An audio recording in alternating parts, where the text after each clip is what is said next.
Alrighty, well hello everyone, and how are you guys doing? It is Tireless God here, and I'm going to be doing a year in review with my friends here. We got Callum from the Realscapers, and we Hello. have Ben, better known as 9TY, and we are going to be just discussing the BTS. Say hello, guys.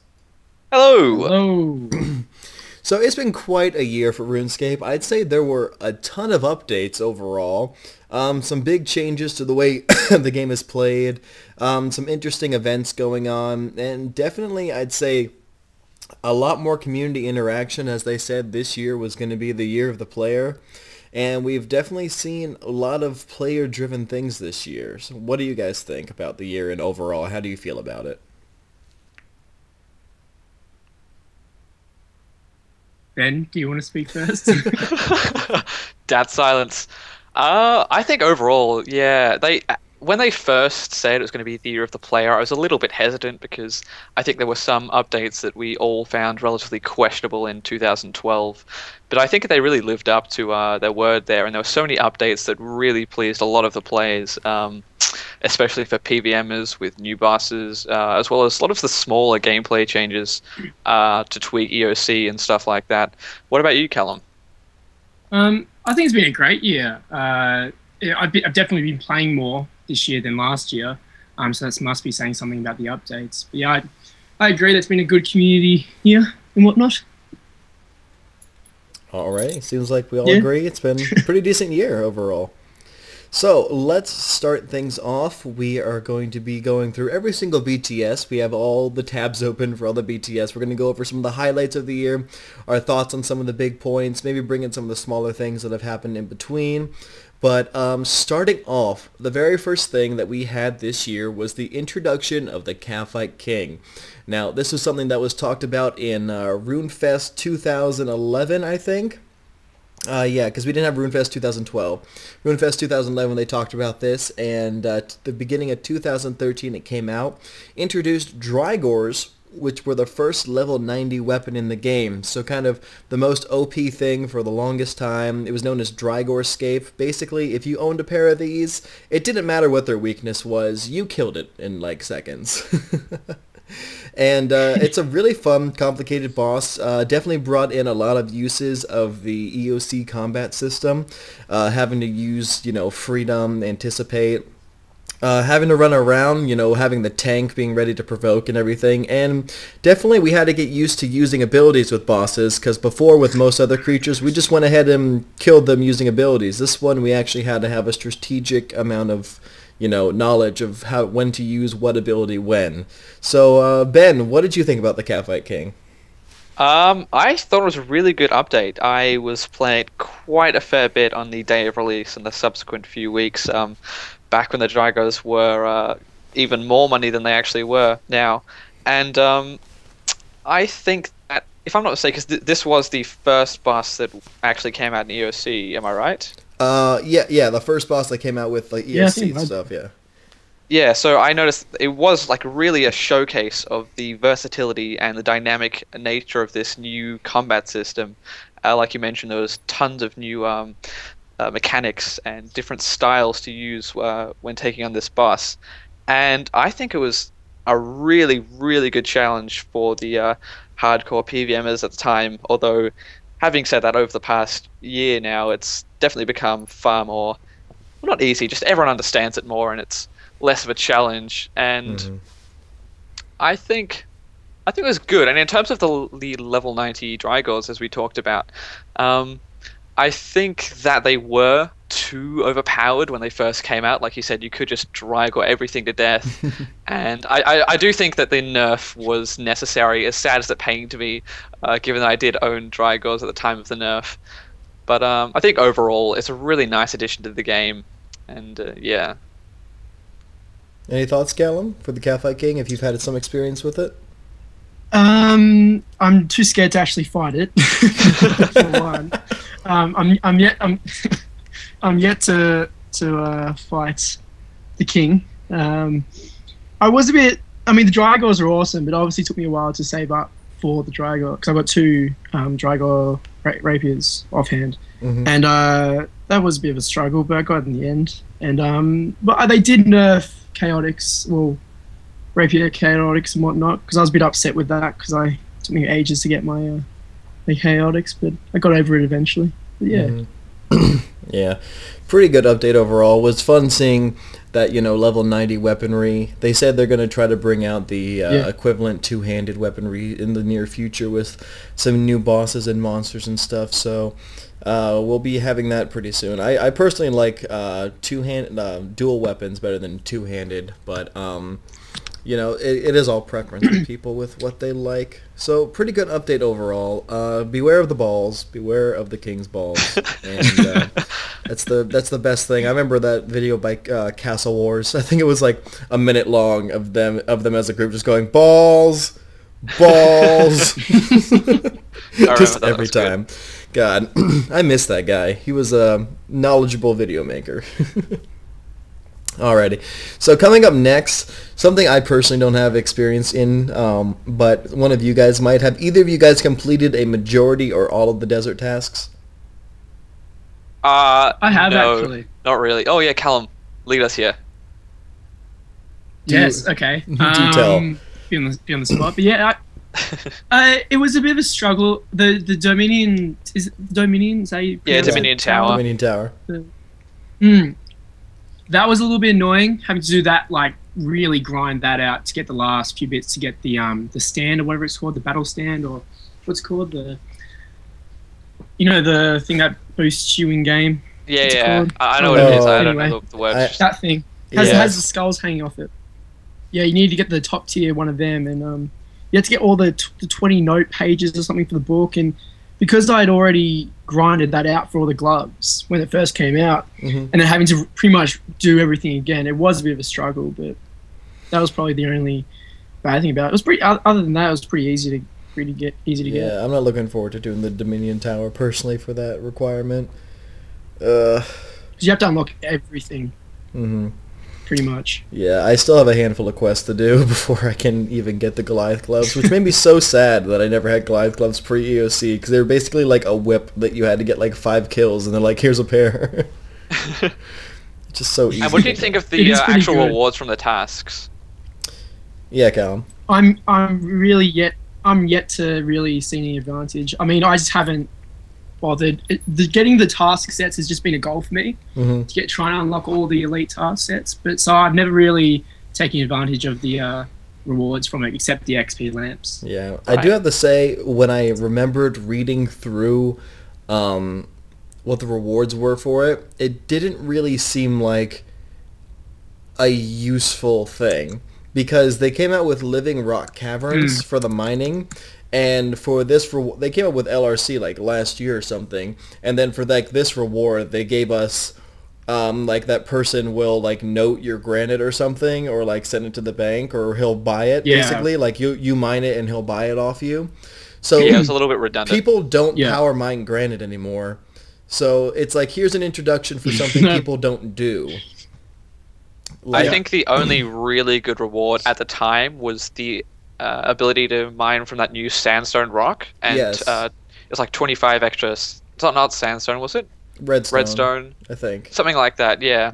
And that was back when flasks were really valuable and in higher demand. But even now, over the course of the year, they're not as high demand anymore, and people don't even really use that aspect of the reward that I've seen. Yeah, I used to do flasks daily because that was good money, and the 25 extra would have been nice. And then EOC came around, and I mean, people still use a lot of flasks. It's just they were like extremely used before because of the Saradomin brews. And since the brews died, the flasks kind of died as well, for a majority of it at least. It lost, like, I'd say at least like 70% value. So, I mean, it really wasn't worth getting that extra, like 10k a day by getting those extra 25. Exactly. Yeah. Beforehand it was. It was like a 200k a day thing to do to get those 50. But yeah, overall, I'd have to look more into the rewards and see how they are. But I just didn't feel like it was worth the effort to being put in like that. Not just for the rewards. You wouldn't do all of that just for the rewards. Yeah, exactly. Like the well, one of the Yeah, go on. No, I'm just comparing it to something like the Mortania tasks, where you get like double runes Yeah. from barrows, you get And like double double like mushrooms and blah bonus blah X, blah. yeah, Yeah, like it's Slayer like those XP are and stuff. useful to get, Yeah. halved prayer off when you're wearing them doing barrows. It's just like, yeah, I want to get these for something, but like the desert tasks. You were saying, Cal? Yeah, I was just saying, like, you only get, like, it's saying here, you only got 150 molten glass per day, which, whatever. Opportunity to reroll your domain tower chest rewards, which you don't really want to do after you've just grinded the hell out of it. Yeah. So you don't want to see that place ever again once you've completed it. So it's not really useful at all. Yeah, so decent update. Mostly probably people doing it for the experience. And not so much for the rewards, but I'd say pre-EOC, and if they did the desert task before the Living Rock Cavern, I'd say that would be a great update overall, but just didn't seem all too appealing overall. Alrighty, so Haiti Wolf and Friends, everyone pretty much knows what that is. You get the combat gloves, and then you get the boots that are either for agility or woodcutting. Still don't know how they got that combination, agility and woodcutting. Like the boots, agility, got it. Now where were they just like, what else can boots be good for? Woodcutting. Okay, good. kind of a weird combination there. Did you guys make use of your bonus experience items there? Oh, always. If anyone hands me any sort of bonus agility XP, I'm very, very happy.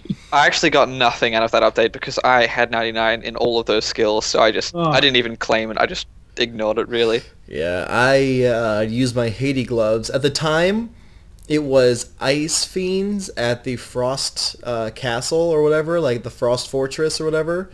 Yeah. And they gave you like 1.3k a kill, and they were died in like 4 hits, and they were aggressive, so they would come after you as well. And so you would just sit there, and it was literally like 400k an hour. Not at all right. OP. Hmm? Not at all OP. Not at all. And then I had my Haiti gloves, so for an hour and a half I was getting 800k an hour rate. So I was just sitting there like, this is awesome. If you go on Rune Track and check my range progress, you see like this like, oh look, he's like level 90 or like 94, and then you just see this spike. It's just like, oh, that's where I was training at the fortress. But yeah, those things are always fun. Agility, definitely use the crap out of that, because I do not want to put any extra time into agility. I'd probably still be doing it today if it wasn't for bonus experience. And last but not least, Demon Flash Mobs, an update that brought in some, I think it was like Demon Slayer armor.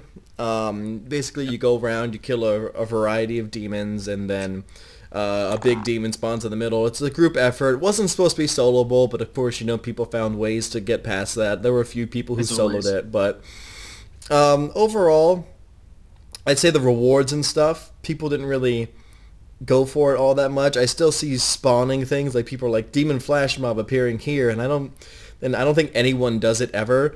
I think one of the funniest things was a Demon Flash Mob location was really close to a Divination spot. So like all the low levels training their Divination were getting owned by the Demon Flash Mob that just decided to spawn there. I remember that. So I think that's the greatest thing to come from Demon Flash Mobs, is that accidental ownage. Did you guys ever do Demon Flash Mobs at all when they first came out? No. On the day of the release, I did one. Yeah. But the problem is, I mean, the armor was only level 60, I believe, so it was aimed for the mid-levels. And even if you were mid-level, you're only that mid-level for a little bit. Like, it doesn't take that long to get from level 60 to 70 defense, for example. So you don't use the armor for that long. And yeah, that's why I don't think it's that popular. But having said that, there are a few friends chats that you can join, which I think just do it for fun, I guess. I don't know why you would do that, but there are a few friends chats that you can join. I guess if still. you really want that armor, Yeah. Yeah. It looks pretty cool, I guess. People might want it just for looks, but yeah. The whole concept of Demon Flash Mobs is awesome, but the rewards are just lousy. Not worth it. Yeah, exactly. Definitely not worth it for that thing. Alright, so Squeal of Fortune and... No, so I'm kidding. We're not going to go over those updates. Not something we need to go over, because they happen every month, and it's pretty much the same thing, just different stuff. Yeah. Alrighty, so we are moving on to February BTS, and the first update of the month is Sinkholes. Now, I Yes. totally forgot that these came out this year. I could have sworn that's been in RuneScape for a little while, like at least a year. Well, I guess it's almost been a year, so I'd kind of be right. But basically, sinkholes are a way for players to do dungeoneering without having to do dungeoneering, in a way. It's kind of a mini game where instead of you guys working together to do a floor, you guys work basically against each other. And in that manner, you need to collect rewards, turn them in. You need to run through it basically as fast as you can, as strategically as you can, to beat out everyone else. The person who gets first gets a huge lamp, and everyone else gets a kind of like jumbled up valued item. So they can either get a really valuable thing if they're in last, or they can get tokens, which is like worth nothing.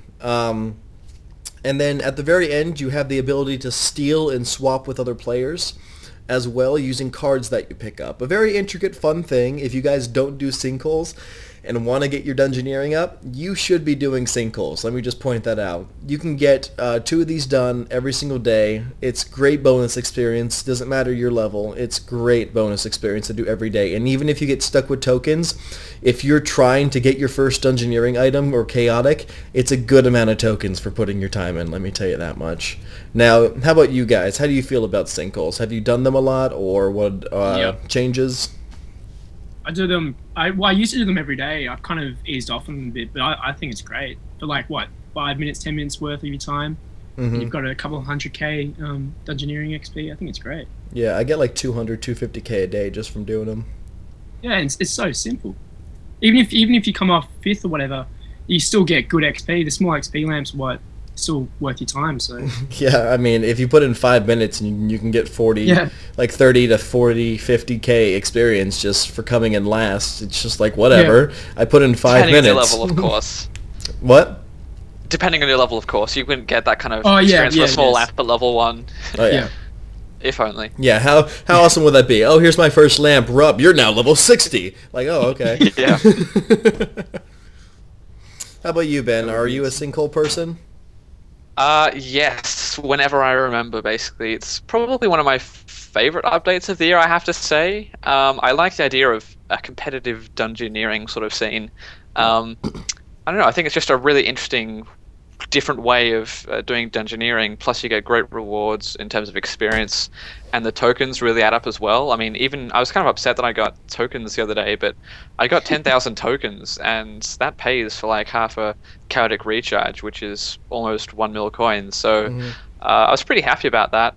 And I also noticed it's probably one of the most used updates of the year, I would say, because if you go there, that is true. Every single time, it's always packed. It's always packed, no matter what time of the day you go. Yeah, if you go to the sinkhole world, that hour. is. Yeah. If you go to Sinkhole World, yeah.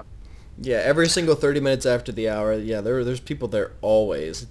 You're right about that. I'd say of all the minigames updates or just kind of like little quirks they've made this year, Sinkholes is definitely the most gone to, aside from warbands as well, which we'll get on later.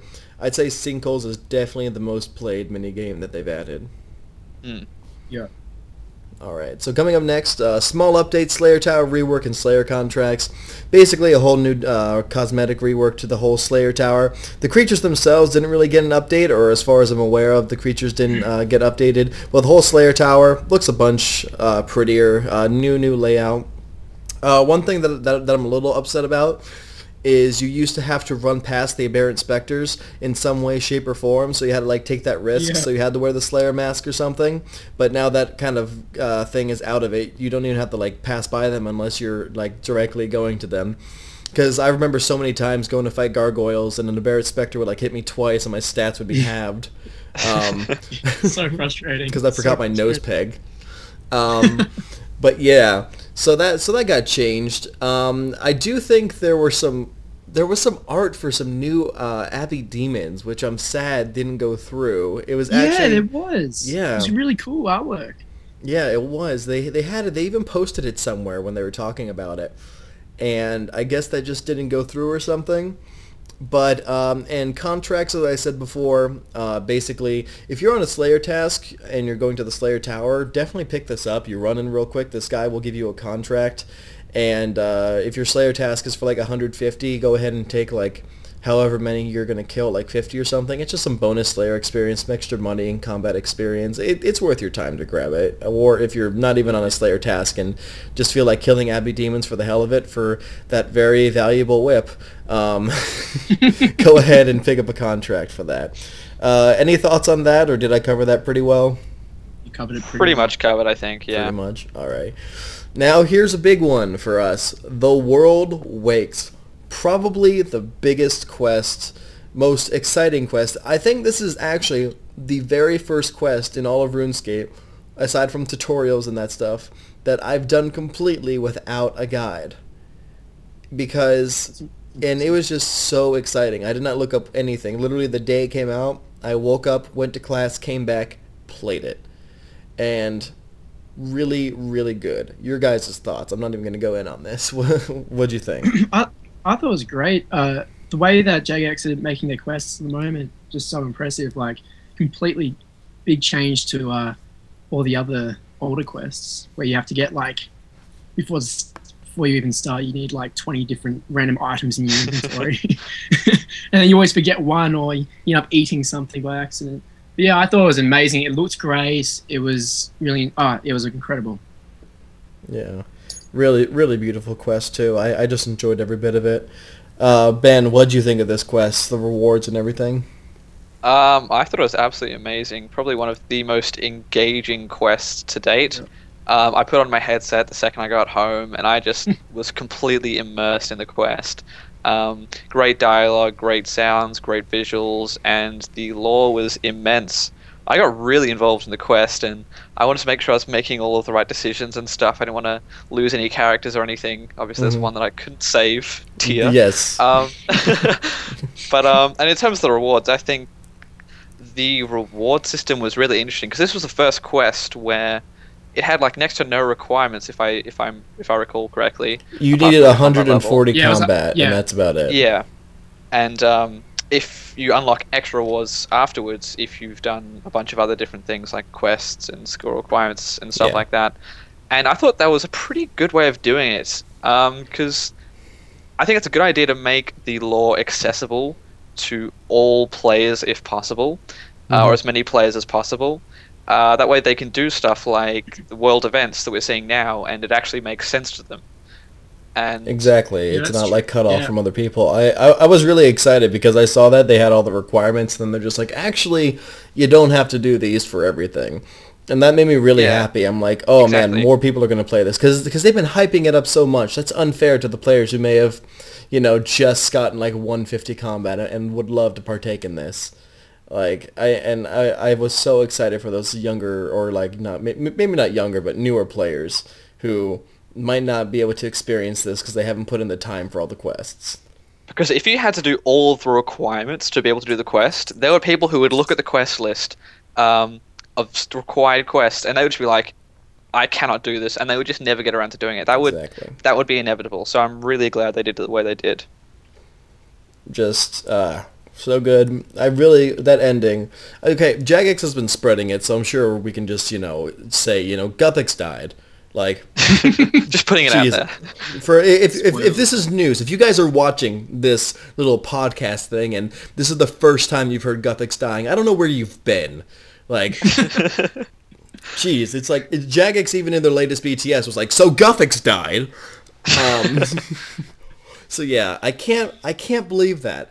Literally, I think I turned off all my chats when I got home too. Because all I heard was, this quest is big, and like, because I was on Twitter, and people were like, oh my god, and stuff, and I had to get off Twitter. There weren't any spoilers on Twitter, but I got home, I knew this quest was exciting in some way, and when Sliske came down with the Staff of Armadillo, and just like, shocked him, I'm like, no. Oh my god, I know. No! I was upset. This did not just happen. Guthix was my favorite god. Yeah. I love Guthix too. Yeah. Just all the green stuff. I couldn't believe it. There was such a strong thing. Did you guys watch that like extremely artistic history of Galenor, like the lore of Galenor? It was like comic book style. That one released officially by RuneScape. Yeah. Yeah, yeah, that was really cool. That Oh was my really god. cool. When I saw that, I don't think I've ever been so pumped for a quest in my life. Because Yeah. they were building up to the World Awakes, they were showing like this extreme lore of RuneScape, just how like through the ages people have been fighting, and how Gothics like shunned everyone from the world and blah blah blah. And I was just like, oh my god, let me play this fucking quest. And then they pumped Gothics up to be like this amazing guy, and I like loved him right there. And then at the end of the quest, he's like, oh yeah, he's dead. And I'm like, no, no, I Right just in the fell in love with feels. him. I'm still in denial about it. I'm just hoping one day something happens. and I he comes don't back. think they will, because Osborne I on know, so I many know. times has just been like, he's gone, okay? He's gone. Like Yeah. he's becoming annoyed with it to the point where you can tell his answer is just true. Like, shut up, he's dead. Get over it. Oh, And man. just quickly touching on, what do you think about the automatons and their gloves and Kresbot drop? I actually don't have all yeah. the quest requirements, so Ooh, have not touched them. okay. Callum, anything? You've got the Kresbot, haven't you? Yeah, I was just about to say, which was a massive surprise to me. I think it's really cool. I haven't got any glove drops or anything. But yeah, I got one the other day after killing like 3 of them, and apparently they're really, really rare. Oh, 3? Are you serious? I've Yeah, killed I've- hundreds of those yeah. over the time, and oh man. It was like my third last Slayer task before I got hit 99, and I'd only done a previous task, so I've only done one more task before that. So Wow, you're Wow, It wow, was extremely lucky. yeah, You remind me of Regicidal, because in the last like 4 days he's gotten 3 champion scrolls, and those are like 1 in 5,000. So still not can't that believe lucky. that. I've been very jealous of him. I've just been at Livid Farm, and I've seen like 3-4 times now, Regicidal has received a champion scroll. I'm like, screw you, dude. Anyway, so amazing quests, good times. How are the automatons, by the way, guys? If you have fought them, like combat wise, are they hard? Are they challenging? I haven't touched them. As long as you're paying attention, they're alright. If you sort of zone out and you get hit by their special attack, you get downed really fast. Okay. yeah. Um, I just mage them. from a distance, and yeah, if you're Ice like barrage them, maging or and- raging, yeah. it's definitely Really easier. easy. don't Okay. even get hit if you're maging. Yeah. Okay. But they've 'Cause got quite a lot of hit points, and yeah. I haven't had my chance there. I think I'm gonna. I think once I get all my quests done, I may just go there until I get a gloves drop, because I've kind of made a little goal for myself that I want a special drop from like all the creatures, because I've gotten boots, I've gotten bandos, I've gotten X items. So I haven't had like that rare automaton drop yet. So I think I'm gonna try to go for that next. I reckon it's a good goal. Alrighty, so that pretty much wraps up the World Awakes. Probably one of the biggest updates of the entire year. Really excited that it happened. And the last update for this month was rehoming some old friends. Basically, all those NPCs that you've seen before that are either in random events or NPCs who have been quote-unquote retired or something, they kind of just put them in new places around the world so that you can go ahead and visit them. Just a kind of a nice little thing to keep them in the game. Have you guys gone around to any of the new locations, like with Sandwich Lady, Drunken Dwarf, and all that? Or have you not really looked at this at all? Very briefly. Yeah, I didn't yeah. bother. Yeah. Yeah, I mean, it was really nice. don't- It's nice that they're still in the game and there's sort of the histories Yeah. there, just sort of for reference. But yeah, It's nice that they didn't nerf them completely, like they've done with some quests. But yeah, no, it's nostalgia wise, it's Yeah, nice exactly. having them around. Yeah, definitely. So that pretty wraps that pretty much wraps up February of the month. Solomon updates yet again. What are the odds of that? Right. Starting up, we have March, and one of the first new things is new combat abilities and upgrades. I skimmed over this quickly. Basically, just a few more things added to different combat styles, like for ranged, they gave it some dual wielding, needle strike, and concentrated blast. Just some other new things. I forget what the other things are called, but they added like 4 new abilities, 2 on range, 2 on mage. I do think overall, range and mage do need a little bit more variety in their combat style. Yes, they really do. Because melee has strength abilities, regular abilities, and there's just so many you can choose from. And I feel like when I want to build up my adrenaline for like mage and stuff, I'm like, okay, I'm kind of limiting myself here. Yeah, exactly. I feel like they definitely need to add at least like 2 more. They have some cool defensive abilities coming out with the world event right now, which we're going to get to, probably in the December BTS. But they added a new basic, which is pretty cool.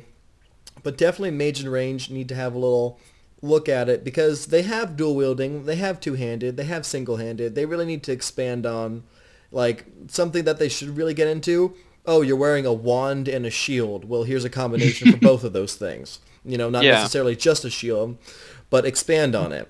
Because melee, it's good. The other things, if you're... how cool would that be? Like, dual-wielding wands. Like, yeah. I think they're fine with the offhand, singularity and stuff. Like, that's kind of the same thing right there. But yeah, they really need to expand on the two-handed, like, for stabs. They need to have a few more things for stabs, and they need to have, like, a few more things for the dual-wielding and stuff. Because at the moment, you're very limited as to what you can do with those. And yeah, basically a quick roundup of that. Did you guys have any comments on the things that they added?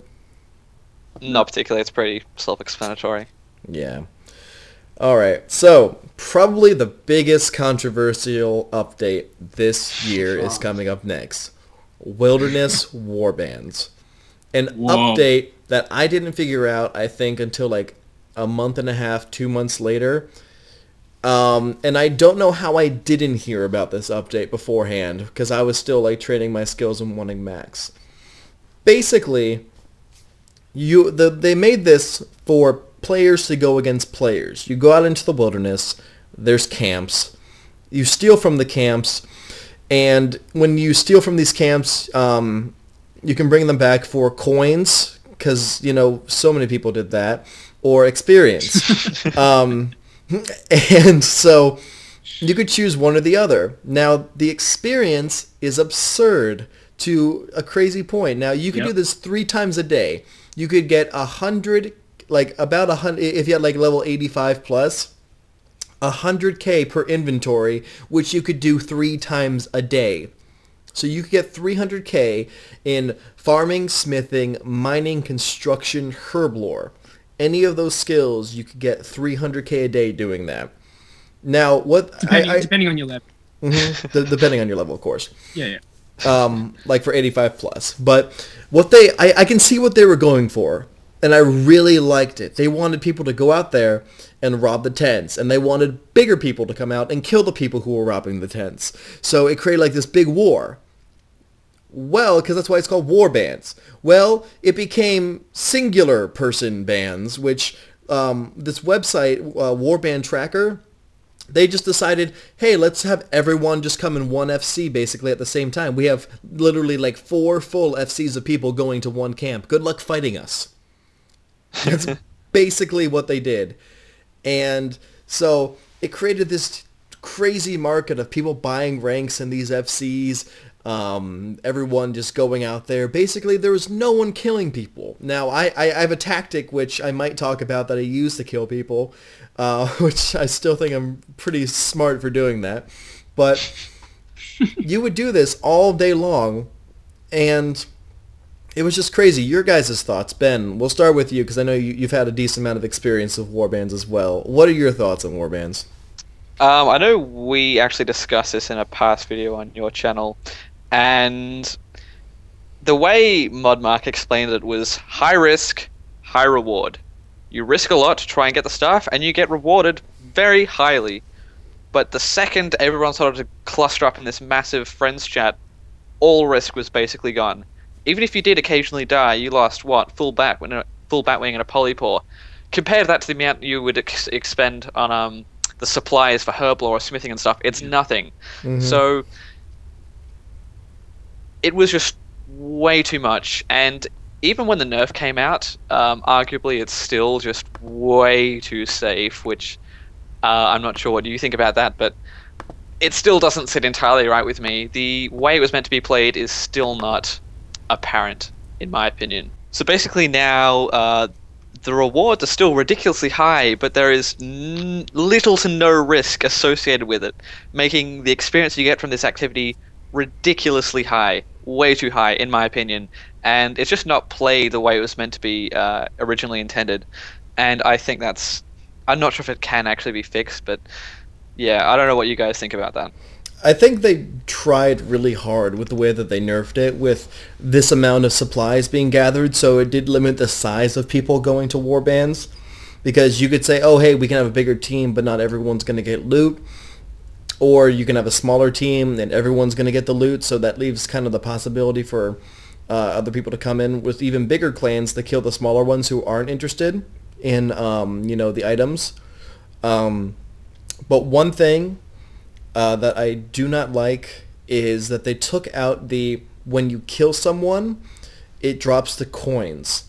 Because at the moment, they've created a market for people to do warbands and sell their inventory for 1 mil or like 500k.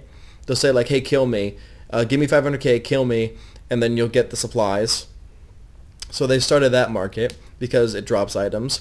Not only that, but when I used to kill people in the wilderness for warbands, I used to get a drop of like 100k or something, however much it was for a full inventory, and then I could kill multiple people. Well, now it just drops a bunch of items, and if I want to get cash for that, I have to go to the Guardian, and I have to run back out. I have to go to the Guardian. I don't want to have to fill out my inventory to do this every single time. Like, if you're out there killing people, you want to try to kill as many people as possible. You don't want to have to fill your inventory with stuff.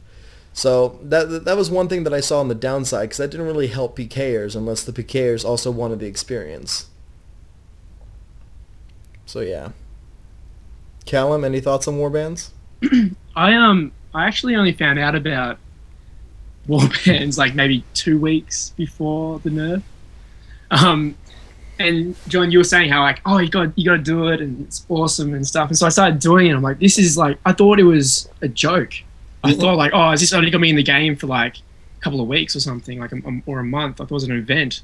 But I was like, no way can you receive that much XP, like, and you can do it whenever you want. Mm-hmm. And I was just like, whoa, just mind blown. And I felt like, because I know Tireless, who was also from the Runescape, he had 97 mining, and he was getting from warbands, and he was just like, oh no, because 99 mining was such a, it's a pretty nice 99 to have, but since warbands came out, pretty much nerfed a few nice 99s. But, farming flus. Yeah. Farming. And oh my gosh, I think I went from 85 to 99 with warbands. Yeah, exactly. But since the nerf, it's actually has made it a lot harder for me to play warbands, because it's every 7 hours, and you have to quickly jump into a FC, more warbands tracker. But yeah, I don't know. I think the reward is way too high still. Yeah, even if it was 50k at like level 99 for each run, that would still be way good. Like, that's 150k free. And the thing is, you have construction, herb lore, and smithing as items in there. Farming, kind of. Those are expensive skills, and you've basically made them free. Exactly. Like, it's really upsetting to see. Like, especially construction was like known as like a skill you had to put a lot of time and money and effort into to be able to achieve this 99. And now it's just like, lol, let me grab some planks from the wilderness. Well, Herblore, like, I was so annoyed because I spent so much money on Herblore getting that to 96 for overloads, and I just was real upset about that. Yeah, imaginably. It kind of does bother me when people complain, like, oh man, I can't make like extremes or overloads. I'm like, dude, you can get this for free doing warbands. Come on now.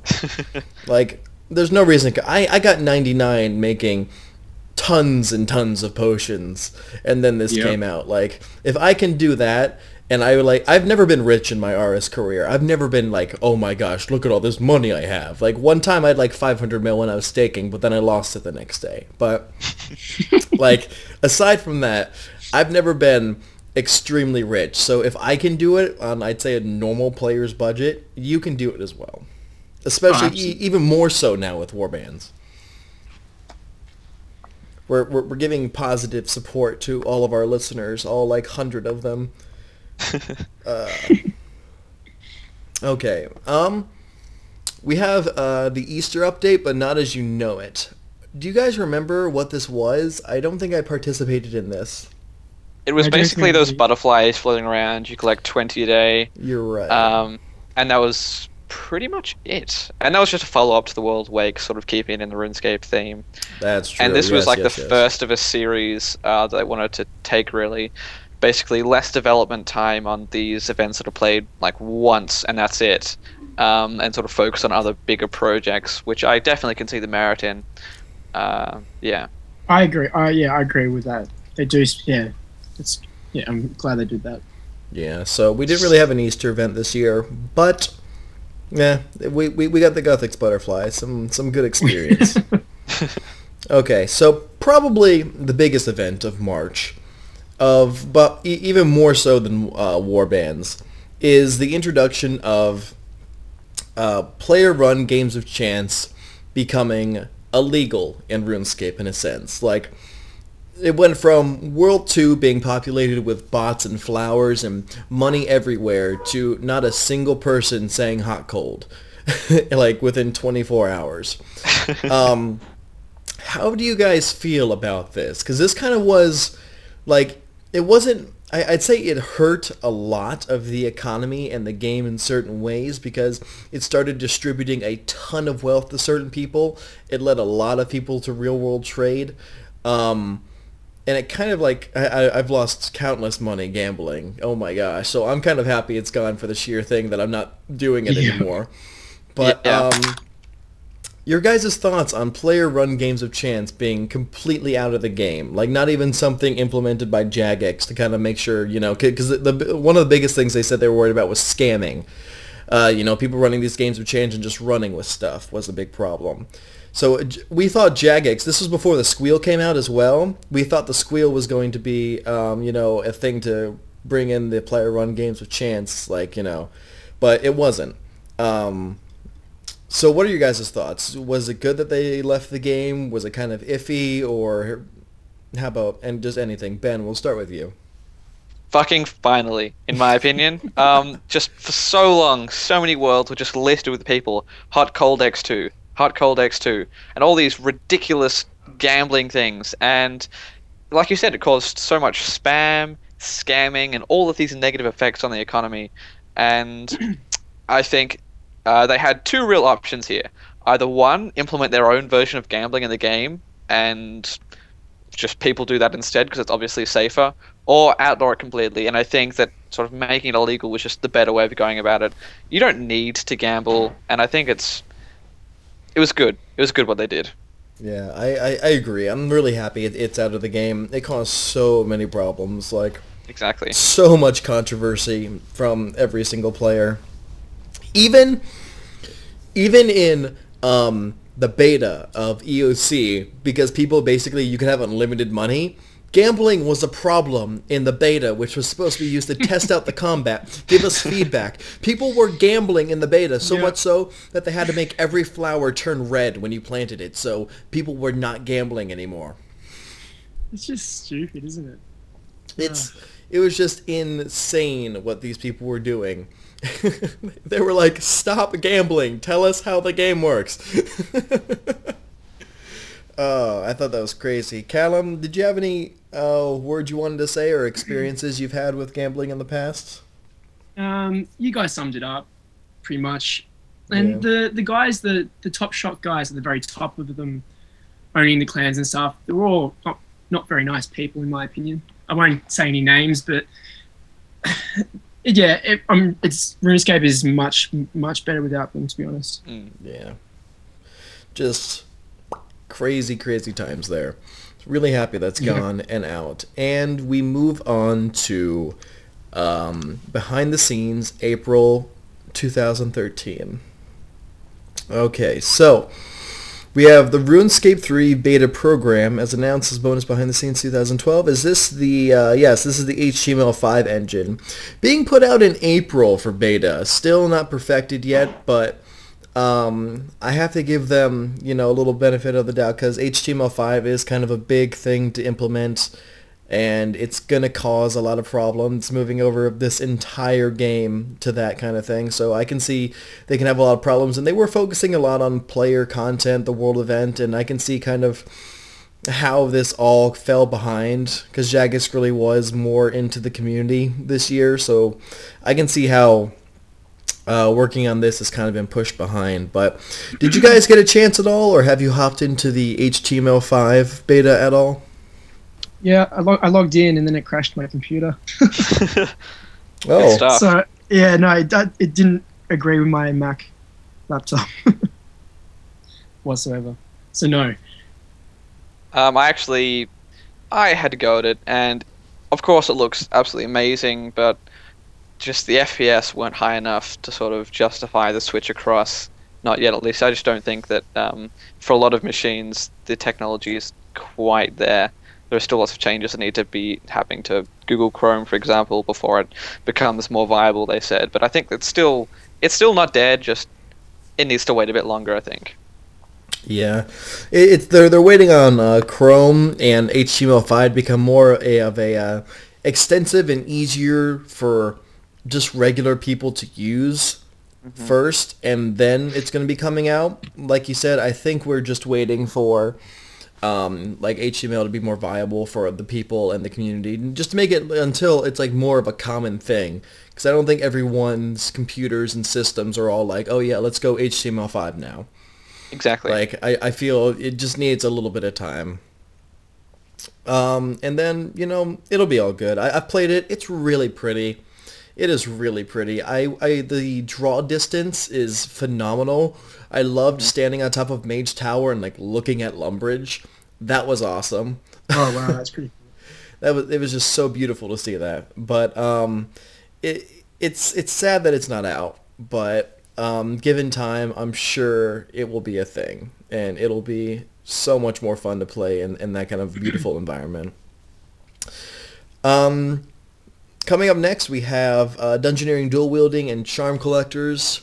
Basically, they added offhand weapons to Dungeoneering. EOC had been out for a little while, and there was dual wielding, but until April of this year, there wasn't any offhand items for dual wielding. Basically, it was everyone was going with two-handed items, and they still kind of do today. But yeah, it was like shield and your main hand. They didn't have, an offhand sword or axe or anything, or offhand ranged weapons, but now they do. So they kind of just added that so you can go ahead and use, whatever combat style. If you do enjoy dual wielding a lot more, you can do that. And they also added the Charm Collectors, which probably is one of the coolest and most useful Dungeoneering thing ever. If you are not 99 Slayer and not 99 Summoning, go get a Charm Collector as soon as possible. Because you get that, you start doing your Slayer, oh my gosh, you are going to have all the charms you need. Like, I just got my Charm Collector, I think, like 2 weeks ago, because, yeah, I've been doing a bunch of sinkholes, and I got my Chaotic Maul, and I don't know, I just been spending my tokens elsewhere. like on repairs and stuff. I just haven't been thinking about the Charm Collector because I've been 99 summoning ever since it came out. Yeah, right.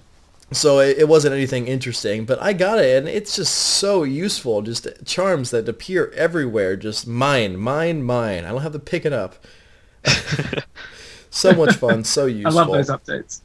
It really was, and people have been talking about it for the longest time to add a Charm Collector. So yet again, really happy Jagex saying, this is the year of the player. We're listening to you, and this is an update that's made and talked about by the players. Yeah. Any thoughts on you guys about those updates? No, I think you pretty much said it all. Good stuff. I'm sorry I'm talking so much when it comes to the updates and everything. No, it's It's good. No, it's really good. Like the bigger updates we can discuss more, but the smaller ones, it's again self-explanatory. All right, Castle Wars and Duel Arena improvements. Any comments on that at all? Basically, they changed the way tickets work with Castle Wars, where they have new gold and silver, where gold is like you won, silver is you lost, but you tried, kind of thing. Good job, Timmy. But but yeah, they've changed, that. I think they also changed the Castle Wars requirement for Trim Comp Cape somewhere around this time. So yeah, your guys' thoughts? Any different? Did you enjoy it? How do you feel? Well, I think it looks heaps better now than it does before, than it did before, sorry. And I don't think it was 100% necessary, but you know, Yeah. I still think there's a bit of an issue in terms of the rewards. That the rewards aren't entirely there for people to want to play Castle Wars, really. Um, I think people will tend to do other activities just for fun. If they want to do something fun, they won't necessarily default to Castle Wars, not like they did it back in the days. But it looks nicer. That's all I can really say about it. Mm-hmm. Yeah, Yeah. it just looks pretty. Callum, any thoughts? Sorry. Yeah. No, that's all right. Yeah, it looks pretty. That's about it. I don't really play Castle Wars. The only time I play Castle Wars if I do a bit of a clan event or with you guys, which I've only done once. So Yeah, exactly. yeah, it's not really up my alley. But I do enjoy it. It's fun as a bit of a laugh. But when you're versing really really serious players, it's not so fun. Yeah. But yeah. And what do you guys think about the change in the trimmed completion escape requirement being dropped or lowered? Sorry. It was lowered, but it wasn't lowered by so much that it's like, oh my god, it's so easy now. It's like, I don't know. It's like,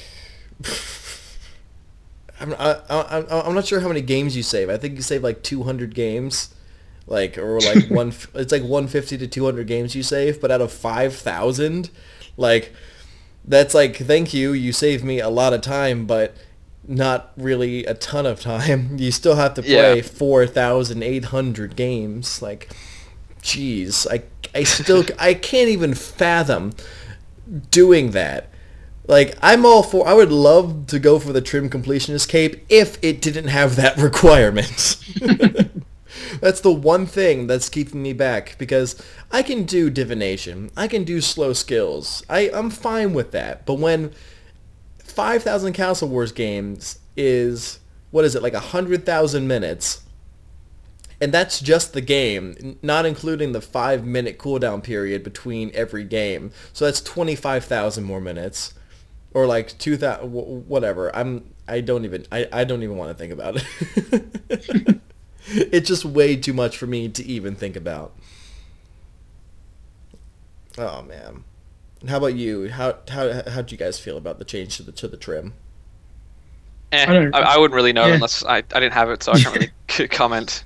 Yeah. I'll complain about it when I actually get to a max position. Yeah. How dare they? 2 years later. Next update, Hunter Charms. Do you guys do charm sprites often or anything? Occasionally. Yeah. When they're floating by, I always grab them. I think it's fun. This is the charm sprites, the south of the gnome stronghold. Yeah. Little floating things where you throw a stone down and you zap the stone. I've got no idea then. They're actually a pretty good experience what? an hour, I found. What are they? Callum's like, yeah, those are cool, and then we're just like, oh wait, no, I have no idea what those are. Basically, it's just before this update, they were totally dead content. Now it's slightly less dead content. Yeah. First of all, there's an incentive to do it for two reasons. First of all, it's now a requirement for the completion escape. Mm-hmm. And that is to upgrade your Yaktui stick, which you use to catch them. But the point is, once you upgrade your Yaktui stick, once you catch 1,000 of these little sprites, it gets it's like the bonus. You get 5% bonus hunter experience when you're doing it. So it's like wearing a full outfit, except you just wield it.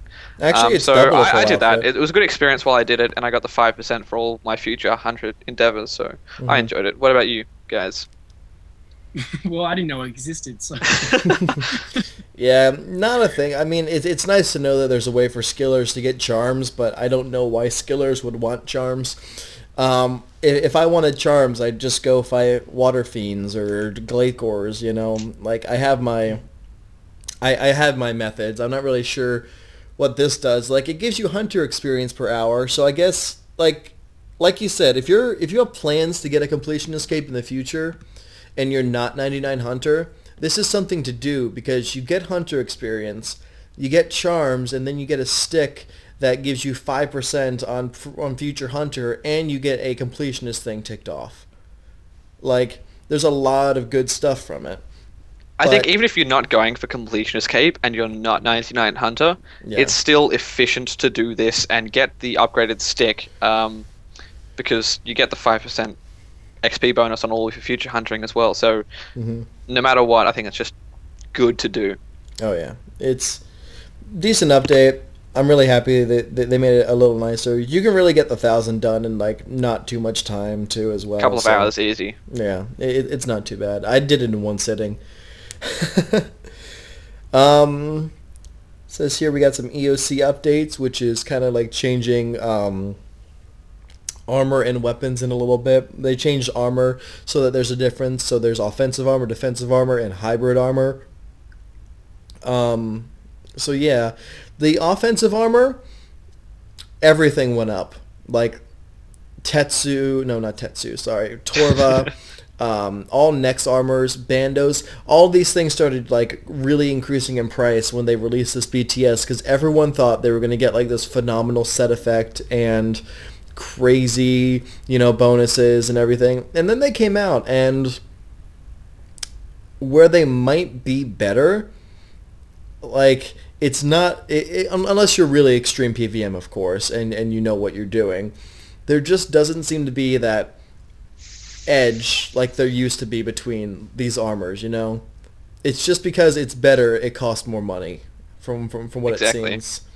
The hybrid armor is cool, but there's no high-level hybrid armor, which is one problem. There's no like mid-range I'm waiting. hybrid. What? I'm waiting for that update. Yeah. Yeah. Hybrid armor.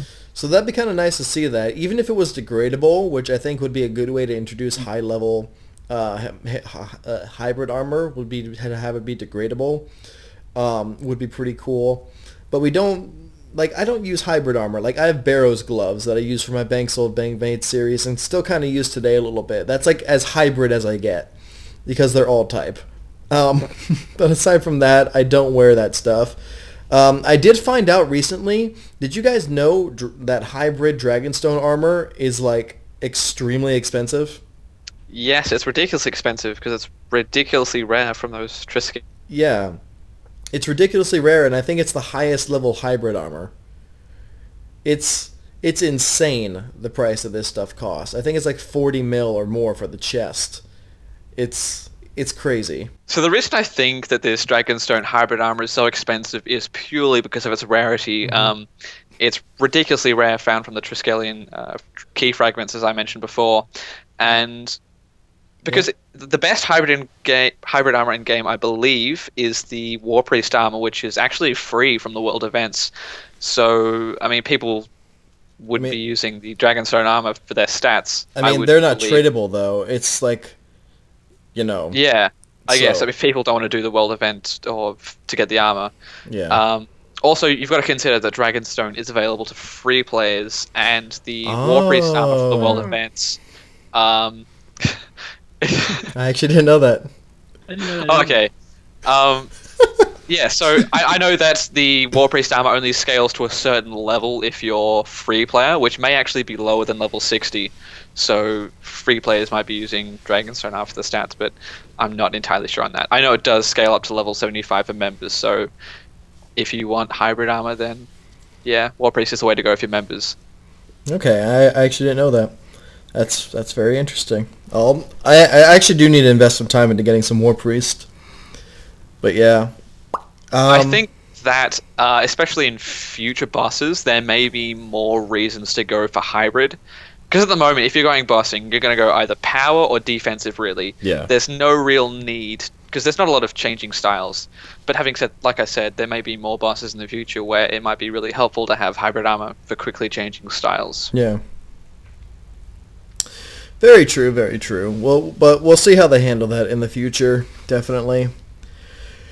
Alrighty, so probably the last big update for the month is the Private God Wars dungeons. Basically, people were like, I'm tired of getting crashed, and there's only so many God Wars. There are tons and tons of people that want to do Bandos at the same time. If you ever want to do Zammy, go ahead, it's open. But if you ever want to go and get your Bandos stuff done, good luck finding a world. I remember doing that before the EOC. hop into like every world, being like, is this one open? No. Is this one open? No. Is this one open? Yes. Oh, it's not coin share. Crap. You know, it was such a pain in the ass to try to find an open Bandos world because it was pretty much the simplest just to know how to do. Like, I think like Sarah Doman was like the easiest overall because there's kind of like a way that you could like lure her and tactically do it. But Bandos required you just to like one person to tank and everyone else just hit the crap out of them. That's pretty much how Bandos was. So it was pretty good. And Armadillo was just pretty scary because Armadillo could hit really high on your Kriara, not Armadillo. I had to stop doing that after I found out those aren't like General Grador. That's not Bandos. That's Grador. I think it's generally understood though. But yeah, you pay a certain fee and you get an hour. You can still use the regular free open world if it's there and it's open, but you can go ahead and pay for just like your own little free place, and where no one else could come in unless you said, "Oh, go ahead, you can join me." But it seems we lost the call. Really? Ben just dropped. All right, Ben will be right back anyway. But yeah, you could go ahead and just get these free rooms. And yeah, so they also introduced hard mode at this time, which was basically all the bosses had a different mode where they just had different tactics, different styles to them. And it was pretty hard to solo. People have done solos. It's just really hard. And the drop rate for your rare items went up a little bit. They also dropped this stone. I forget what the stone's called. But basically, you could store kill count inside of it. So let's just say, that's right, yep. Yeah, let's just say you left God Wars, and you killed a certain amount of people in that time. The kill counts would stay in this stone. It's the only thing that's really made me want to go do hard mode is to try to get this stone. But have you guys made use of the private God Wars at all, or have you just been able to walk in regularly? I have a couple of times. But for the most, I can usually find a free world, so it's never been too much of an issue. Mm-hmm. Yeah, same with me. Yeah, no issues there. Yeah. Having said that, another reason why people might steer away from using the instances, it really does impact your profits an hour. Because there are some God Wars dungeon bosses where it's not that great money per hour anymore, and if the chance you get nothing, you can actually lose money by paying your entrance fee. So people, if possible, may opt for finding a free world over opening an instance. That's very true. I'd say if you do Bandos, you're always pretty good. If you have someone with a yak, banking the bones can pay for that hour easy. Or if you bring alks to Bandos, alking the rune items is good. But yeah, for some of the other bosses, there's just regular drop table. It's like, really, you dropped this? It's just not worth it. Like Kriara, oh my gosh, unless you get an Armadillo item or Dwarf Weed Seeds, all of the drops are just like, nope, nope, nope. They are not valuable by any stretch of the imagination. But yeah. So that pretty much sums up that month of April. Moving on to May.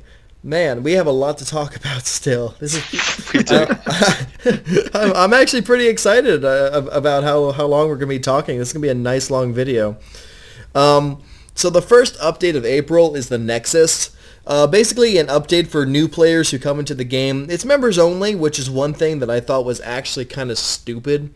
It's for low players. People who come into the game and decide to be members later, they probably have their prayer level at a certain point, or, are just going to go to an altar and use bones.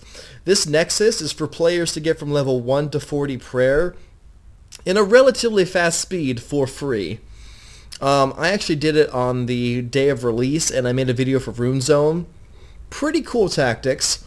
The experience, it is for lower levels. It even says right here, a social prayer training method aimed at low-level players! ! Like they're trying to emphasize this is for low-level players.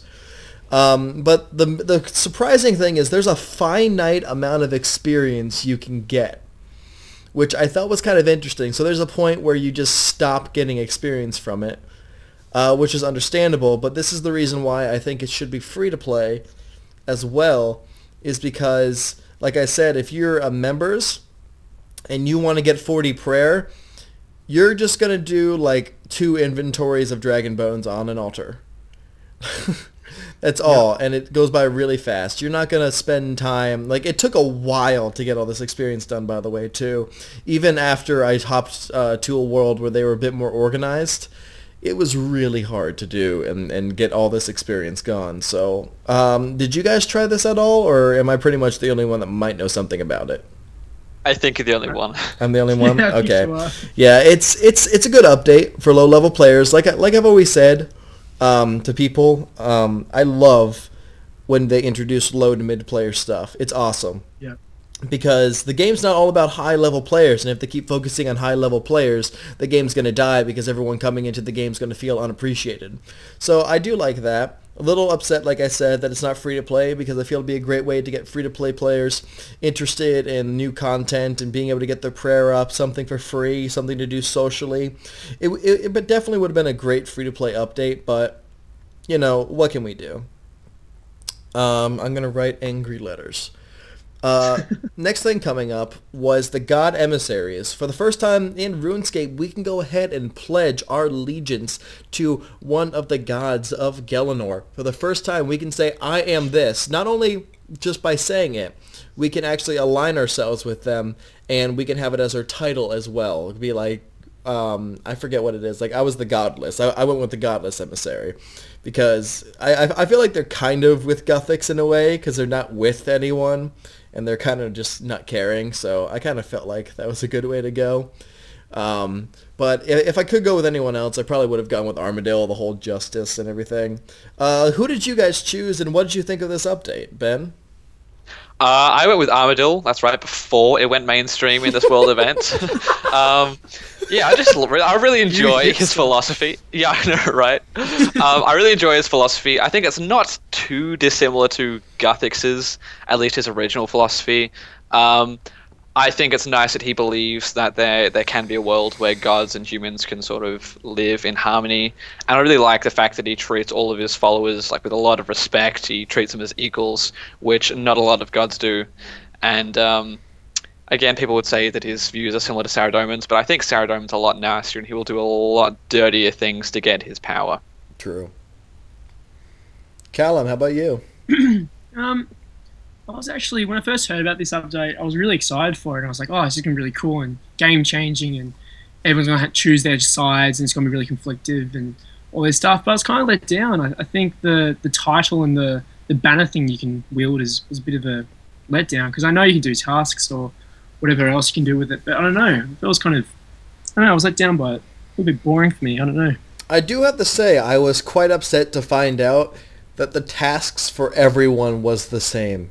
Yeah, exactly. I don't think much thought was obviously put into it, but I don't know. Yeah.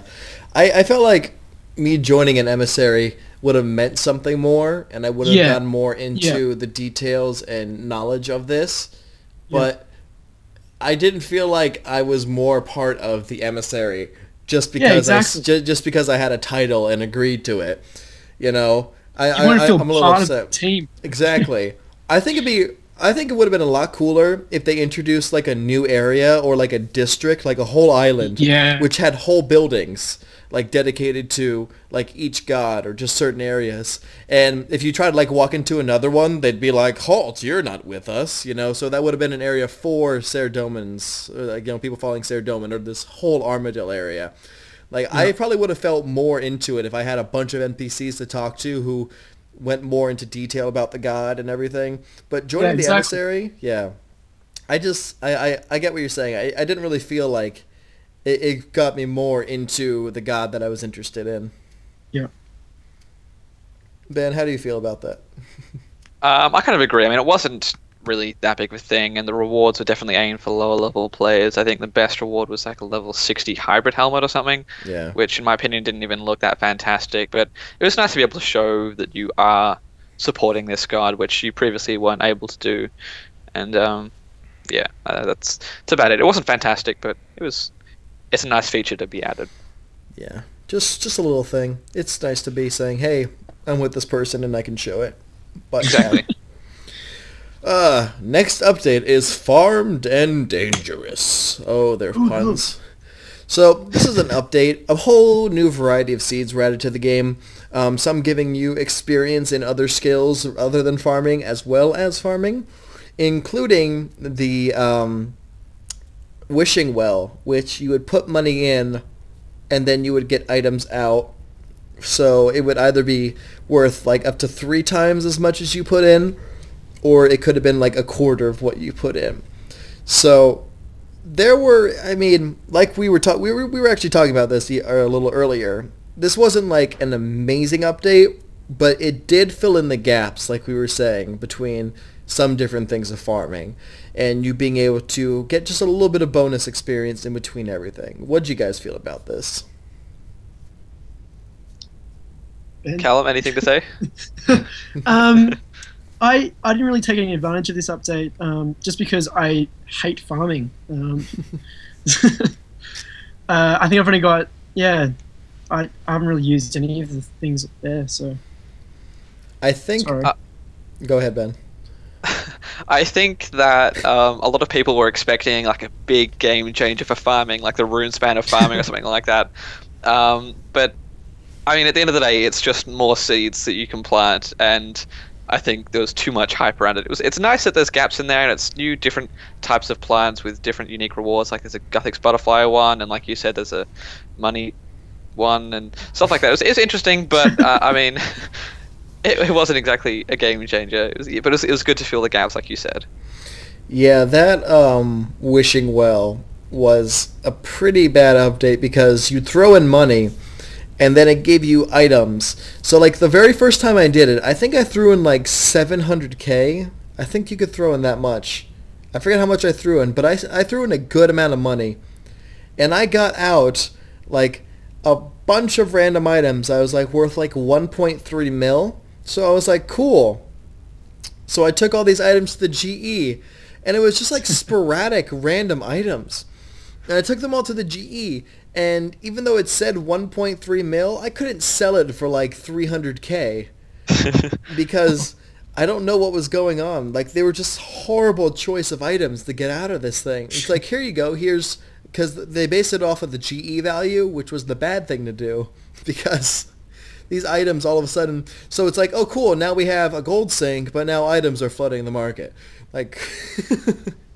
It was just a really, really weird update. Definitely not the best way of going about it. Yeah, I don't know. I'm pretty sure no one does that anymore. Those seeds on the first day, I got like 3 of them, and I sold them for like 70k each, which was pretty nice. They're worth, nothing now. Couple of K at most now. And I think I made a Ceradomin, Super Ceradomin brew flask or something like that, and I sold that for like 200k. Just one. I just made one of them, and I sold it for 200k. What? Yeah, they were really expensive day of release. They were really expensive. That's immense. Yeah, so I like sold one for 200k, and I was like, geez. The thing is, the grapes were I think the grapes were the most expensive thing on the first coming out, because you could like buy and sell these seeds for like between 80 and 100k each, and then they soon found out that it doesn't heal or provide that great of a bonus extra. So yeah, I think they could have done a bit more. I was really excited when I heard Super Ceradomin potions, because I thought they were going to make that comeback into the PVM scene, where it's like, everyone get your Ceradomin brews, because I felt so bad when EOC came out and they're like, oh yeah, these things are worthless. They went from the must-have to essentially. I don't think I've used one in forever. Yeah. Yeah. The only time I've used them is after a next drop, just to heal back up to full. Yeah. Yes. To be honest, if you're a lower level and you need a way to heal, bringing Ceradomin brew flasks is the best HP per inventory slot, and they're cheap. Because it's 3,000 per flask for HP healing, and it costs less than a rocktail. So, if you want something to heal up kids, bring Ceradomin brews and super restores, because you can heal up a good amount. It won't be in one click, but if you're not being bombarded by attacks, you're good. Alrighty. And the rest of the month seems to be pretty much covered. Just some XP tidying up, which is basically making sure that all the bonus experience works properly as it should. Alright. Alright, moving on to June, the month of my birthday. We had the very first update, the Order of the Ascension, which was, I think, the first range dungeon for Slayer, and it was pretty awesome, let me say. Actually, I don't know if this is true.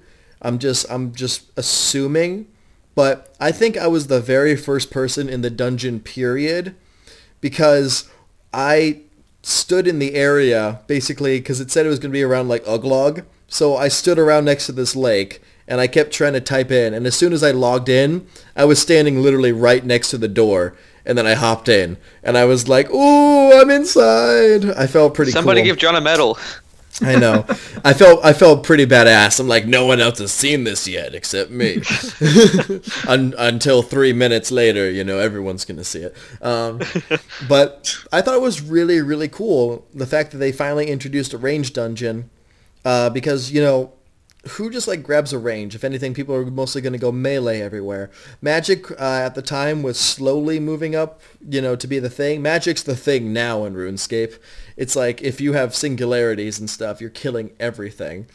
But yeah, it was pretty cool to see that dungeon. I liked how they introduced a regular Slayer creature that had a mechanic to use of the EOC functions, which was the Guardian or whatever that has like that shield in front of him. Yeah. Where you had to bind him and then run behind him to kill him. I thought that was so cool to introduce a regular NPC character that wasn't a boss, that had a EOC mechanic in it. I thought that was crazy awesome. And there's Yeah, actually the Gladius, which can stun you. You've got to like bind them or be within a certain range, otherwise they will stun you. So there were quite a few, and it was pretty good. What were you saying, Carl? Oh no, I was just saying. I remember when it first came out. Weren't you streaming, John? Yeah, I streamed. Yeah, that's right. That was good fun. I didn't fight any of the bosses because the key. I wasn't PVM rich enough to be like, oh, let me buy keys and try this out. But I think I did get 2 keys, and I killed. No, the Ascension boss killed me. I got a key, and I walked in. I'm like, let's try this, and I'm like, never mind, I'm dead. I wasn't ready for the constant movement, like as everyone knows now. You gotta like shoot, move. I just kind of stood in there and was like, let me just stand right next to the door, killing you, and all of a sudden it was like, look at all these damage splats. So yeah. It was And what do you guys think about the rewards from all of the Slayer dungeon, including the drops from keys and stuff like the actual Ascension crossbows themselves? I think it's pretty good. You still get money from it, like to this very day. Like, I got like from a Slayer task a mil or so. So I was pretty happy with it. A few keys in here and there. Yeah, it's pretty nice that getting them as a Slayer task, or even just going there in general for making money. You can make some good money just killing these things, and you don't even need that crazy Slayer level or requirements to kill these things. I noticed a lot through this year, and we'll discuss more examples of this, but they've been adding a lot more GP value to training Slayer. Because, like I said, the keys are worth still quite a fair bit, and this is the same with now released Sirenic Scales, and I know there was a lot of complaining, especially in the first half of the year, about a lot of Slayer drops being completely worthless and that there's no point in training Slayer anymore. And that was about the time when whips actually reached ALC value.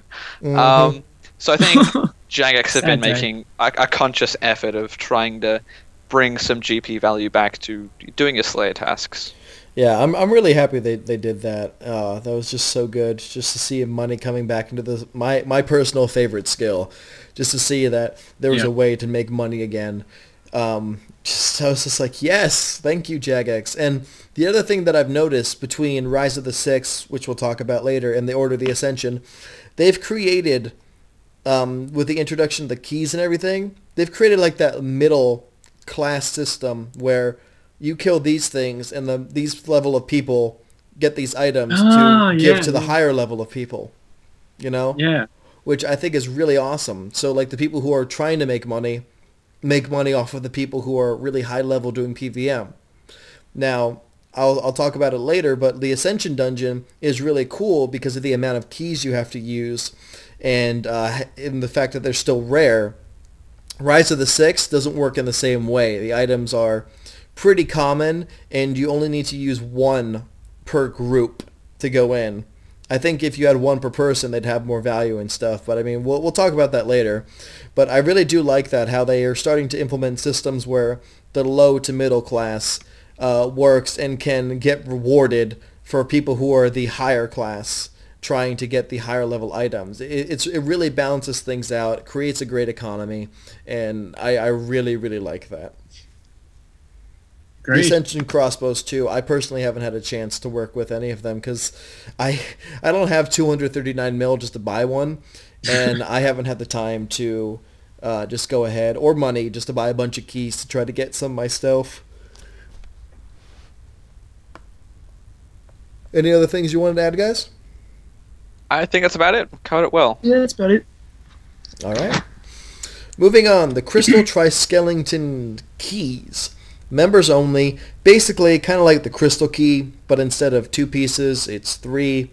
And you need to go locate the chest, kind of in the way of a treasure trail. And the pieces are much, much rarer than your Crystal Key halves. Much rarer. Oh my gosh. Yeah, really rare. I've only got one.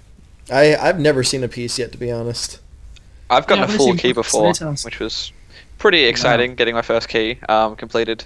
But I got nothing, so it was kind of sad. Yeah, I haven't got it yet. Oh man, I wish I got one of those key pieces. That'd be really nice to see on the ground. I know I trolled you from doing all of his Verago kills. He has like 52 like whole keys. Like Wow, they're that's still crazy. they're still in their individual things, but he has like 52 just sitting in his bank. I think he's just collecting them. But yeah, I haven't seen any of these things. I know you can get Triskeleton keys also when you use your Crystal Key. And they updated, at the same time they updated this thing, they also updated the chest for the crystal chest as well with some new drops. Yeah. But nothing too crazy. But the old Crystal Key pieces have gone up a lot in value since then, and I'm really happy about that. I think the tooth half you can sell for between 30 and 40k at the moment. And I just think that's really good. It's, again, adding more money to Slayer tasks and bosses, and Oh, yeah. It's always worth picking those things up and selling them on the GE. There's no reason not to, honestly, if you're lower mid-level. If you're like, oh, that's only 40k, I'm like, well, that's 40k you didn't have before. Pick it up. Yeah. And like we were talking about earlier, the Dragonstone armor, which is really, really rare, and I should stop talking about it as soon as possible before this call hangs up on us. Again. Again and again and again. But yes, very quick month. Because this was around the time they were preparing for the release of RuneScape 3, so there was not a lot of new content in this month. Yes, the next few months between July and August, they focused on the World Event and a bunch of RS3 things, and they really did not get to a lot of key updates or doing a lot of updates because of this, so I give them the benefit of the doubt. I think it's fine that they didn't do that because they're really focusing on this, but as we see here later on in the BTS, if you guys look at it, there's a bunch of things that they're talking about. They got the Barrows Brothers Deluxe, Dwarf Final Quest, Seasonal High Scores, Player on Ports expansion. These were just all things that they said they were working on at the time. They didn't necessarily say these are things that are coming out. They said the Divination skill 2. No, I won't tell you what it is yet. That's the text they have next to it, which we know now is the Inventor skill. Looking forward to that. But yeah, this is some interesting things. There is one thing, though, that I am interested in. It says pickpocketing summoners. Does exactly what it says to the tin. A great way to get charms and thieving experience. Kind of interested on them adding that into the game. So it'd kind of be like the charm sprites, but for thieving. So yeah, those are some things to look into. Really short month. Good things, though, with the Ascension dungeon that they brought out. Definitely a good month. Moving on to July. We have, after 12 years of RuneScape, Bacon finally came into the game. with the quest Bringing Home the Bacon. Ben, I know you did this quest. You did a whole video on it. Tell me, what do you think about it? I actually quite enjoyed it. It was a really fun and quirky quest. It sort of was reminiscent of a lot of the old funny quests that they've done in the past, and Yeah. although the rewards were aimed at lower level players, and I definitely didn't do it for the rewards, I still just enjoyed going and playing through it. I think it was just funny. It was a laugh. I mean, especially if you were lower level or lower or mid level, the rewards would actually have been worth it as well, because there was a new Beast of Burden familiar, which I think filled the gaps between Terrorbird and War Tortoise, as well as it had an altar on its back for recharging prayer, and a lot of weird things like that. But it sort of was reminiscent of, like I said, those good old RuneScape. And I enjoyed it. Do you guys end up playing through it? Oh yeah, good, Yeah. good quest. I thought it was silly. It was definitely silly. How about you, Cal? Very silly. No, it was good fun. I liked it. I like quests like that. Short, simple, funny. Yeah, it's good. I think especially in the times of the really super serious quests that we're experiencing now, it was nice to sort of break it up a little bit with a bit of fun. Yeah. Silly quest, very fun. And, yeah, Bacon's finally in RuneScape after all this time. So, going from super silly to super crap my pants, we got Verago coming out this month. So this was definitely the year of the 90s. We had Drygores, Ascension bows, and then Verago come out. So we had all of this stuff, like literally every single level 90 armor and weapon came out this year. That's kind of crazy, I think, at least, right? I think that it's Yeah. definitely necessary, because otherwise you've got this massive disparity between the combat styles, so Yeah. they've sort of got to release at each tier in one go. Mm-hmm. Yeah, because that kind of it would have been weird. Like, yeah, you're right, saying not releasing them at the same time. But I mean, pre-EOC, that's kind of how things were. Like Melee kept getting all these new weapons, new. Here, try this, do this. Here's these things in between this, and Magic and Range were just like, hey, I'm over here too. But yeah, I think I definitely learned from that. Yeah, with the introduction of abilities and just the combat triangle, how they're trying to make that a very solid thing, they had to have released them all this year, like you're saying. And Verago, of course, releases the Seismic Wand and Singularity, which I was talking to Ben the other day, and which I think is like the only thing in RuneScape that's ever started off, like, it started off at max cash, went down, and then tripled in price. And to this day, it was released back in July, and it's still over max cash at this very moment because No kidding. of the rarity and powerfulness of it. It's still over max cash. So I think that's really cool that that's still a thing, and it's that useful to us. Your guys' thoughts, have either of you done a Verago kill? No, I've got literally No. nothing to offer here. I saw Okay. streams of the day of release, I'm like, nope. Yeah, I did Yeah. my first Verago kill 2 weeks ago. It was fun. I have to say, I want to learn, like, doing this. Like, just go all the time. Ooh, I had a burp there. It was just so intricate. You had to be everywhere at certain times. Like, they were yelling at me the whole time. Like, not very angrily, because, like, luckily I found a group of people who were not complete assholes, because I don't know if you've seen a lot of the high-level PVM people, but if you're, like, one square off standing somewhere correctly, they get, like, anal about it. But I luckily found a good group of people. One guy was cocky enough that he brought a honey badger as his summoning familiar. And he lived through the entire thing. But I just, like, it's crazy. I think the average right now is like 3 Verago kills per inventory. Wow, that's really impressive. I think that's what people do now, is 3 Verago kills per inventory. I definitely have to get into it more. I'm trying to do next more with you guys, which is definitely getting me back into the PVM scene after skilling all this time.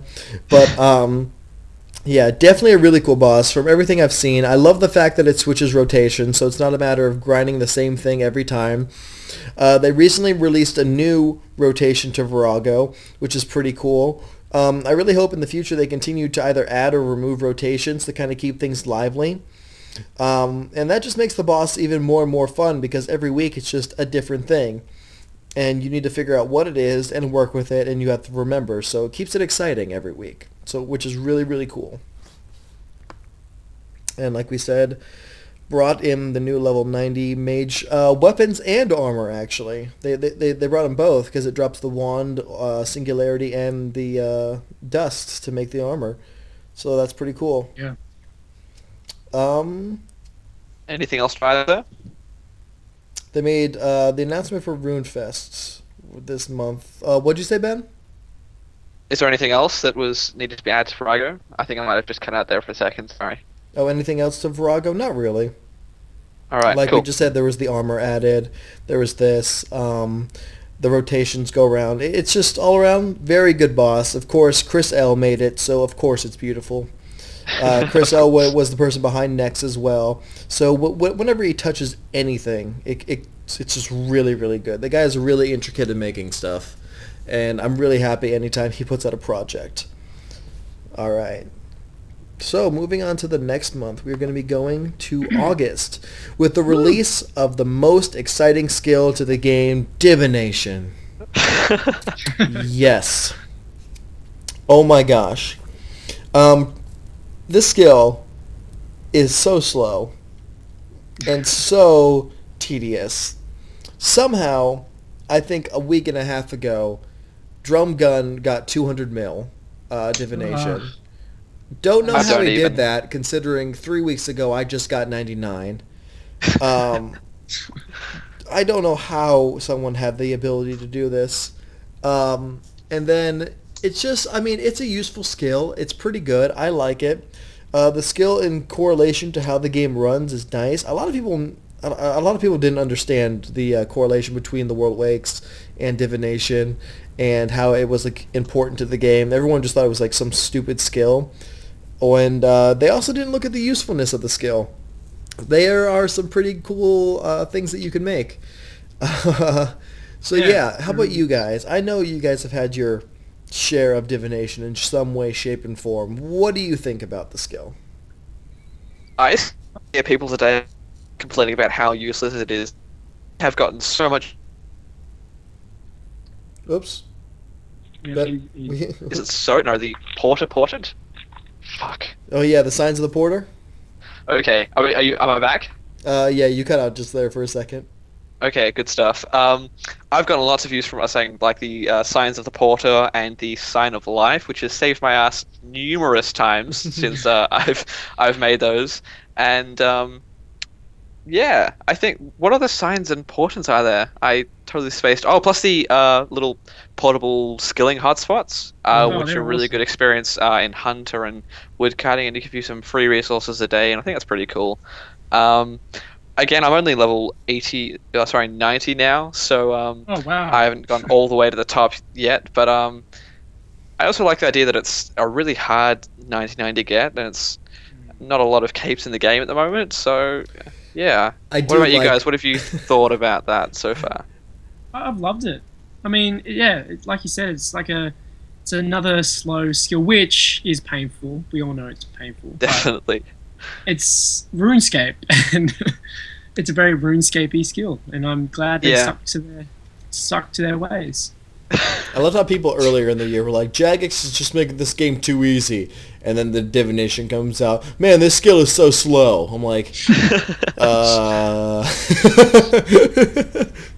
this game's not challenging anymore. True. I don't want to train Divination, it's too challenging. Okay. Yeah, I was so happy. The moment I got that 99, I was just like, nope, done, gone, bye. And I think we'll see even more use from Divination once the second follow-up skill, the Inventor skill, is released. I think if you have to use the energies to create products with the Inventor skill, then the price of energies will go up very dramatically, making Divination itself more profitable, and just again adding more use to the Divination skill. That's Yeah, what may I happen. think that's going to be awesome if they do that. I really, I'm actually really, keeping really a hope. hold of all of my energies just So in am I. case. I was going to buy 1 million of an energy, but with the 5K per 4 hour limit, I realized it would take me like 50 days to get it, or like 40 days for me to get 1 million energy. And I'm like, I don't want to have an offer in that long because prices fluctuate. Yeah. Which is one thing in the GE I would love to see and change in, is to have an offer in currently and you can change your value without withdrawing your money and putting it back in. Like if you so you can raise or lower your offer in concordance to what you want, but keep like the same buy amount. That would be good. Yeah, that So would be good. like if you raise your offer, it takes money from your thing, and if you drop your offer, it puts money back into your thing, your coin bag. I think that would be awesome. So you don't need to change your offer of like, let's just say I wanted to buy 1 million. Like I said, that would take 40 days, but the price is going to fluctuate. I don't want to keep taking out my money and putting it back in, because then I'm going to be confused in the very end. And then like how much I spent, because I'm probably going to be buying things from the GE later on as well, like more potion flasks and stuff. So Yeah. so if that were to stay in, and it always gives you a total at the end, like you bought 1 million energies at, and it will say the price. You know? That's actually a really good idea. I haven't really thought about that before. Yeah. That would be really helpful, especially I used to merchant and flip a lot of items, and that would be a really helpful feature to be added. Yep. And they really, really, really need to make that. But we'll see. I think they are making some more improvements in the future. But, yeah. Callum, how's your thoughts on Divination? How are you doing in that? I'm almost 81, so I'm not too bad. It's taking I keep on going back to it because I'm trying to at the moment hit 90 in all skills. So just like that's my goal at the moment, and I'm just dreading it. It's such a dread. 'Cause I know how long it's Yeah. gonna take me. I just go, my life is just wasting away. This skill, it's taking me up. It's like eating my soul. But yeah, no, it's I think it's great. At the end of the day, I Nailed it, think it's Jagex. Yeah. This new update is eating my soul! Just what we want from our players' feedback. Yeah, absolutely. No, But it's yeah, great. it's good. It's good. Very I'm actually, good. I'm really interested to see what the invention skill. how Yeah. they- Yeah, I want to see what that brings to the Sorry. game. Because I was just thinking, like, when we saw those pictures from RuneFest, it was just crazy, like, all these different things attached together. And I don't know. It seems a bit strange. I don't know. Looking forward to it. Yeah. Definitely. So yeah, Divination's useful. If you guys have not been doing Divination and you're like a lower level, start doing Divination. At least train it to like 50. Get Signs of the Porter. Make them for your Slayer tasks, for your gathering skills, anything. There's a list on Wiki, which you can check out. These things teleport items to your bank. Imagine having a yak, but not needing 96 summoning, okay? Now, you attach it to you. I think when you're doing dragon tasks, it'll teleport the hides to your bank. Not the bones. The bones you'll have to keep yourself or teleport or bank. But let's just say you're doing blue or green dragon somewhere away and you don't care about the bones and you're just trying to get through it. Well, you can still make money by having all your hides go in. If you're fishing, it'll bring the fish to your bank. You know, it's just something to keep on you at all times to make some extra money. So please train your skill and get that up. It'll help you so much with money in the long run. Just a little heads up for you guys. Yep. Okay. Death of Chivalry. They took Black Knight's Fortress out of the game, put in a giant fucking new fortress, and a new quest. Did you guys play through it? I No, I actually did it didn't, and I've got recently a in the question. past 2 weeks. Did you do it, Callum? No, I didn't, but I didn't need to for my quest cape, so. I didn't bother. You didn't need to run through it for your quest cape? You're correct. Yeah, you don't. There's all the reworks. You don't actually have to run through them. For your quest Interesting. cape. I did not know Which, that. yeah, which I'm really happy about because I'll eventually do it just so they're all ticked off. But I think yeah. it's actually worth doing. There's a lot of interesting lore and game styles through there, and the new combat scaling boss, which they hadn't really done before this, I thought was really interesting because it was actually more of a challenge compared to doing other low-level quests at high levels. So Yeah. Oh, and it looked freaking fantastic. It looked amazing. Yeah, the new fortress, extremely pretty. I was a little bit surprised actually just how big it was in general. Yeah. I bet you get that a lot. Oh my gosh, I'm being insulted in my own podcast. Okay. But yeah, overall, the quest is very, very good. Death of Chivalry, was that the one with Sarah Doman? Right? Yeah, that was Sarah Doman. Yeah. I'm actually a little bit surprised that it's not a required quest for everyone to do, because that seemed like a very key thing to be doing. I thought it was actually really funny that you could pick how you talk to Sarah Doman, because, like I mentioned, I don't follow Sarah Doman. So the whole way through, there were these passive-aggressive options to just, like, antagonize Sarah Doman, which I really enjoyed doing. And you couldn't really do anything, so, I don't know, I really enjoyed that aspect of it. It was kind of dynamic, and, yeah, it was good. Yeah, I thought that was very interesting, how you could just, piss off a god when they're standing, like, right in front of you. Okay, so moving on. Seems the very last thing of the month is oh wait, never mind. The Battle of Lumbridge is furiously fought right now, so that's just some more updates to the Battle of Lumbridge and things that are going on. So yet again, very short month, but like we're saying, not much is going on. It's mostly just divination and all that stuff, and them working on the world event and RS3 coming up. They had a lot of cool updates coming out within the next few months, so I really don't give them a lot of crap for not having a bunch of updates these months. Alrighty, and now moving on to Super September, the month where we could all get superhero abilities and a cool costume. Oh yeah, that was pretty fun, all the tasks. Kind of random overall, but pretty good month. Did you guys participate in all of the tasks pretty often? Callum, Sure did you do them? Yeah, I sure did. I missed out on one. I think it was the big Chinchomper thing. You know that Hunter D&D? Mm-hmm. Yeah, that's a big chinchomper. Yeah, that's the only one I missed out on because I just couldn't be bothered.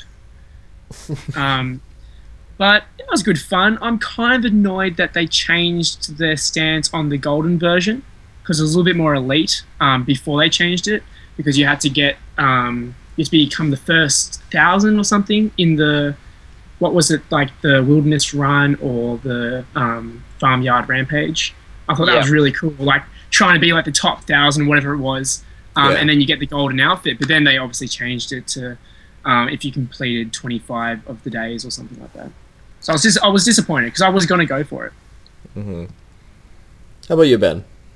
I did all of the challenges and I made daily videos, so that was really cool. I really liked the idea behind it, because was it previous year they'd done like the Bank of XP or something, where they just give you a massive chunk of experience in one go. Like, it was the most ridiculously OP thing. And I like the way they spaced it out over the course of an entire month, and they didn't just give it to you. You had to, even though it wasn't like a big challenge necessarily every day, it made you sort of be active in RuneScape. And it was a clever way to get people to play RuneScape every day. It was just more incentive to log on and do your things. And because you got double experience from each of the challenges, and again, you saved up for the costumes and all these other rewards. And in terms of like the actual costume overall, I really like the concept art behind it, but seeing it in game, it looked kind of bad. I don't know what you guys think, but it really let me down. I was super excited to wear it, but I wore it for like 10 minutes. Yeah, exactly. I thought it would look cool. I wore it for 10 minutes. I'm like, this is kind of shit. So I changed back to my costume. What about you, John? I thought it was pretty good. I forgot a day because I think I was working like all day, and I had the next day I was working all day, so I kind of like went to sleep, woke up, went to work, and then got back and I'm like, shit, I forgot to do today's task. And this is before they changed it to 25 days. So I was pretty much like, well, there goes that. I don't care anymore. I don't care. Whatever. Basically. So I, for the most part, was about to just give up and not do any more tasks and not care. And I think the next day I didn't do the task because I just wasn't on it anymore. And then the next day they announced, oh, actually, you only need 25 of the day. So I'm like, I better keep doing these then. So Good timing. overall, I do agree with you. The gold version and everything wasn't that good in game. It looked okay, but I don't know. I thought it could have looked a little bit more intricate and nicer and detailed. It kind of looked very blobby, and I don't know. It just did not look cool to wear at all. No, it did not. Oh man. What do you think about future sort of events like that taking a similar kind of tactic where it's a small thing every day instead of one big chunk of something in one go? They should definitely keep up with it and do it again. But I think if they are gonna do it again, they need to hold to making the top prize only accessible to those who do put in the full time. Yeah. Mhm.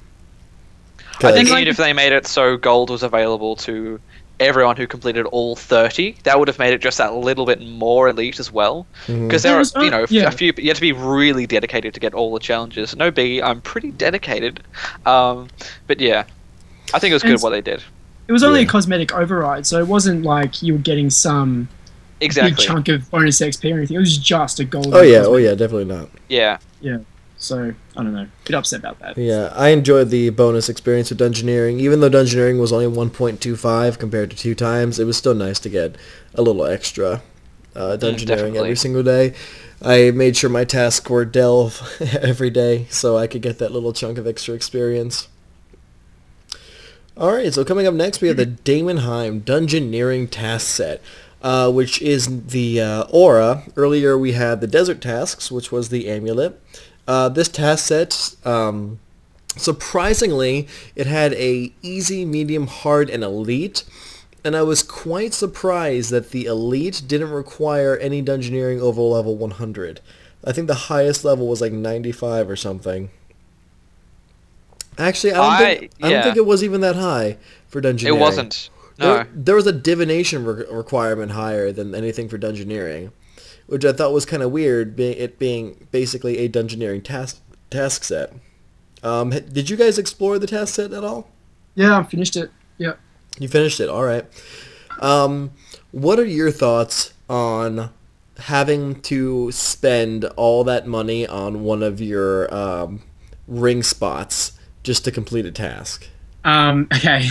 This is why I love sinkholes, because no one wants the tokens. Mm-hmm. So you actually get, like, when you're doing sinkholes, you can get, I think it was 10,000 tokens? At our levels, at me level 106, I got 10,000 or 11,000 tokens. Yeah, something like that. So it was awesome just getting, because I just went for tokens just so I could quickly get. It did take ages, but I was fine with it. It was an elite task. No, actually, was that for the hard? No, it was task? a hard task. Oh, see, yeah, I thought that was a bit rough. Yeah, I thought that was a bit rough for a hard. Yeah, for a hard, for the elite, I wasn't surprised, but because it's hard, yeah, I thought it was a bit rough. Elite should be hard and difficult. It kind of threw me off that the upgrade your key ring all the way to max was a hard thing. Yeah, I actually completed, I completed elite before I completed hard, actually, now remembering. Yeah, it's crazy. I felt really bad. There's that one where it's like kill a frost dragon and use its bones on an altar in a solo floor. I got the frost dragon on like my 3rd medium, and my buddy still is looking for a frost dragon. He spent at least 7 hours in dungeoneering. No. Yeah, that is rough. He spent like 7 hours in medium floors dungeoneering so far, looking for a frost dragon, and one has not spawned yet for him. I thought I was unlucky having to do it for like an hour and a half or so, but 7 hours is ridiculous. I got pretty lucky after like. Yeah, I got like my 3rd medium floor. I was just like, frost dragon. And yeah, I felt that was kind of rough because that's based on random chance, not necessarily you being able to complete a task. Yeah, exactly. That just wasn't fair. The task sets overall, they gave you a good chunk of experience. The highest level lamp, which gave you 60k experience, had a level 98 requirement.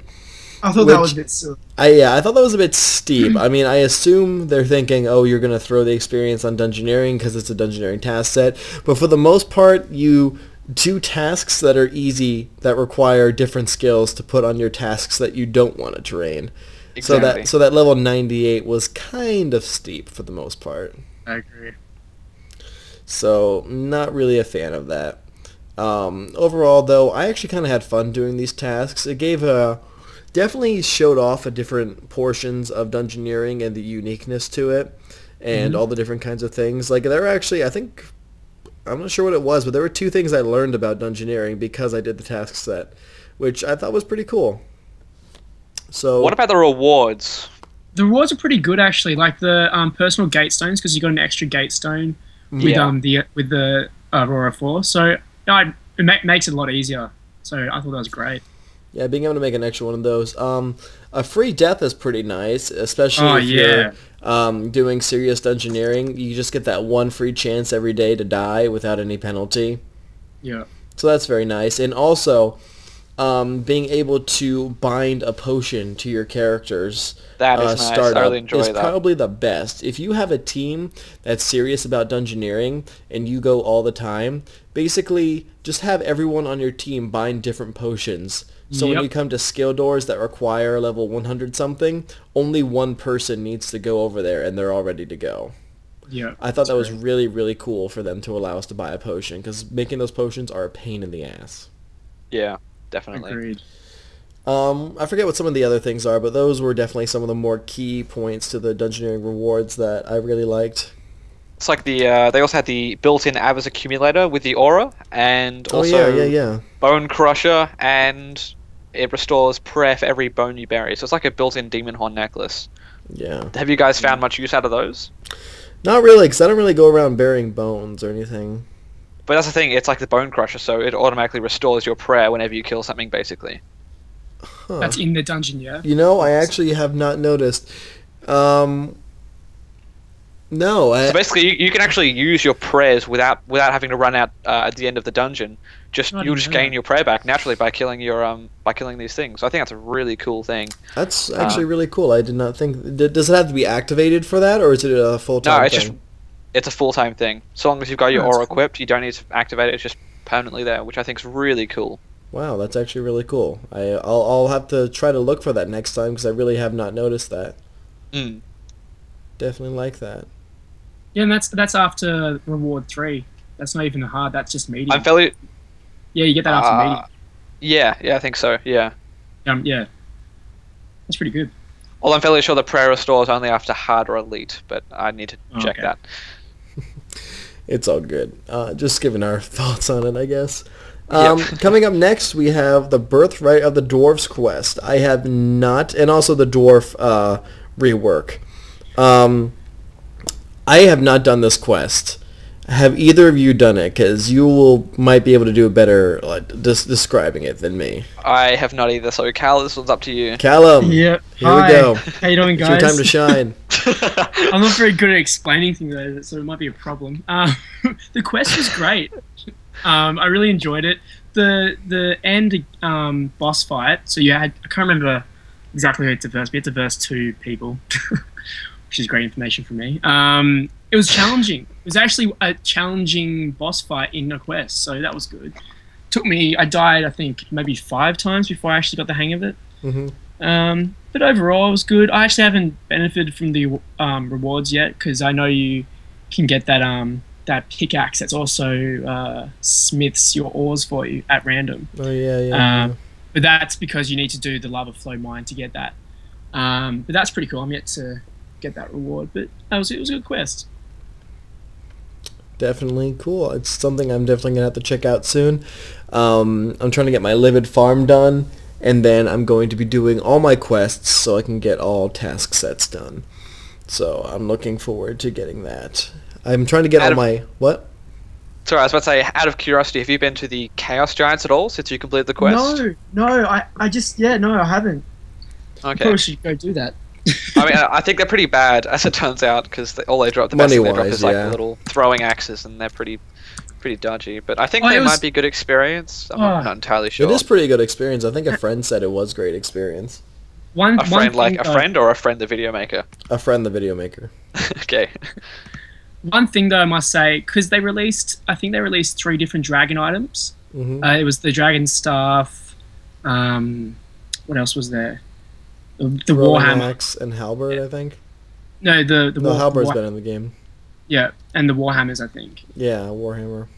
I don't know about you guys, but I was really annoyed because I love the dragon items, and I guess maybe because there's no special attack anymore on them, that they're not great anymore. But I don't know. Yeah. Every time I finished a quest and like got a dragon item, I was like, oh yeah, finally can use the dragon dagger or the dragon longsword or the dragon battle axe. But this just felt like they kind of just filled the gap and go, oh, here's 3 different dragon items.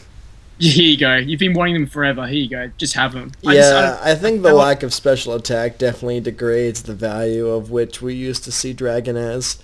Because dragon used to be, oh my gosh, this new dragon item's coming out. What does it do? You know? Yeah, exactly. I don't know. I think it was disappointing to see just 3 dragon items that I've been waiting forever to see, and they're crap, really. There's nothing great about them. Yeah. Which was disappointing, but anyway. I mean, I'm sure like the mid-levels, like I said, like level 60 or something, will find them possibly useful.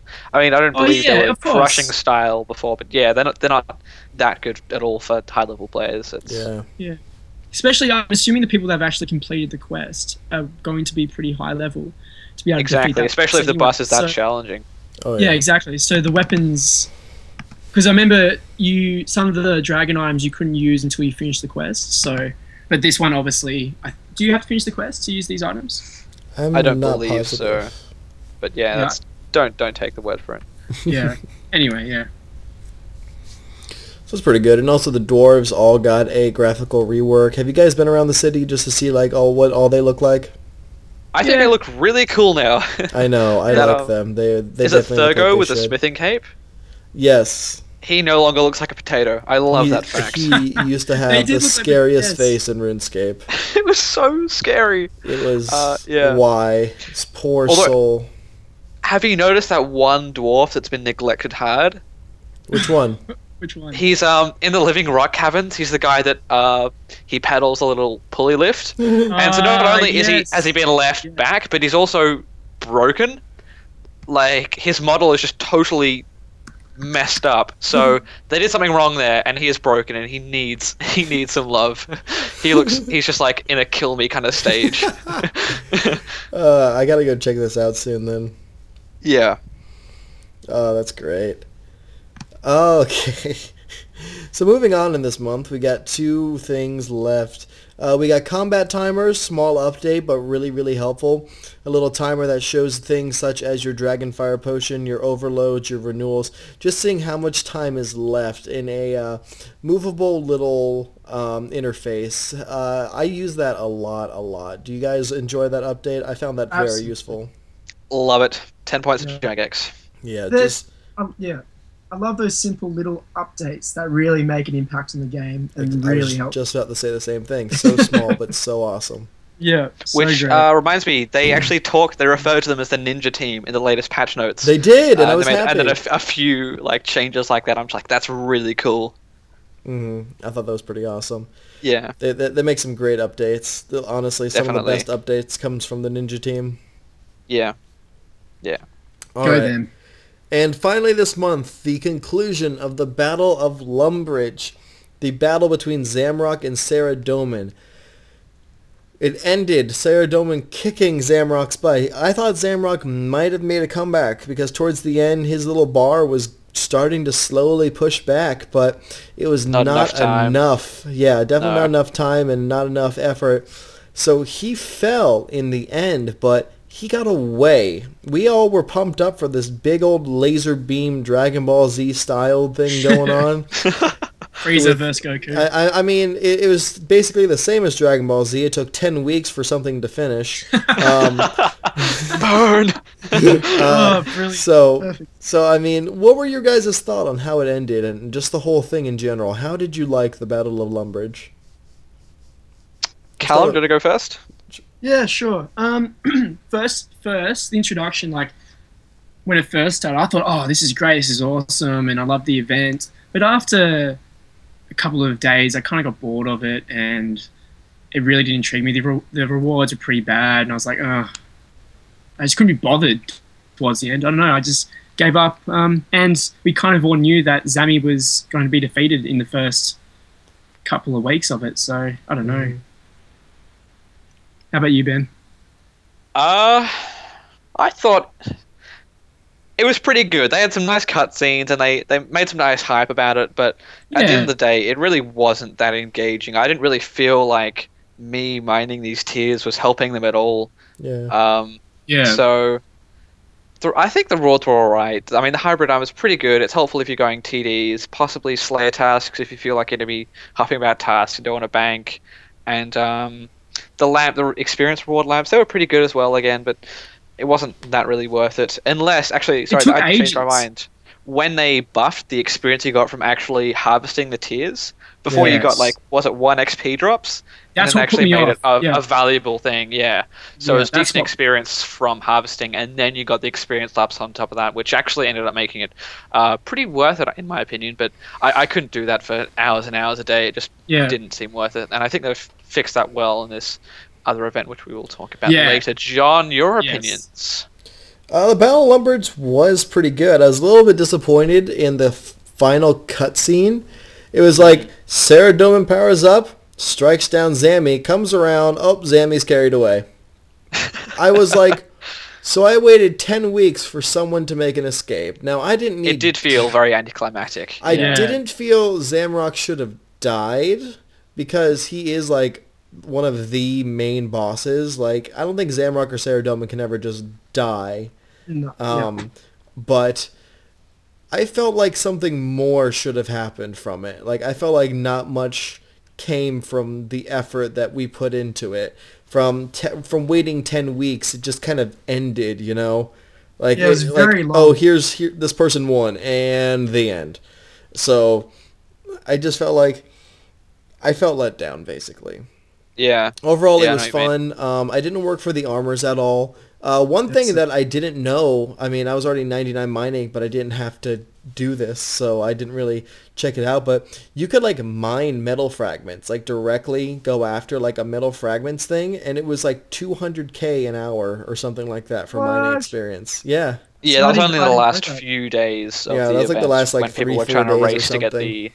the cosmetic weapon overrides. So that was a bit ridiculous, but yeah, So I and thought it was that ridiculously crazy. AFK as well. Like you Oh, could yeah. just sit there until log out because they didn't despawn at all. You just literally stay there until log out. Yep.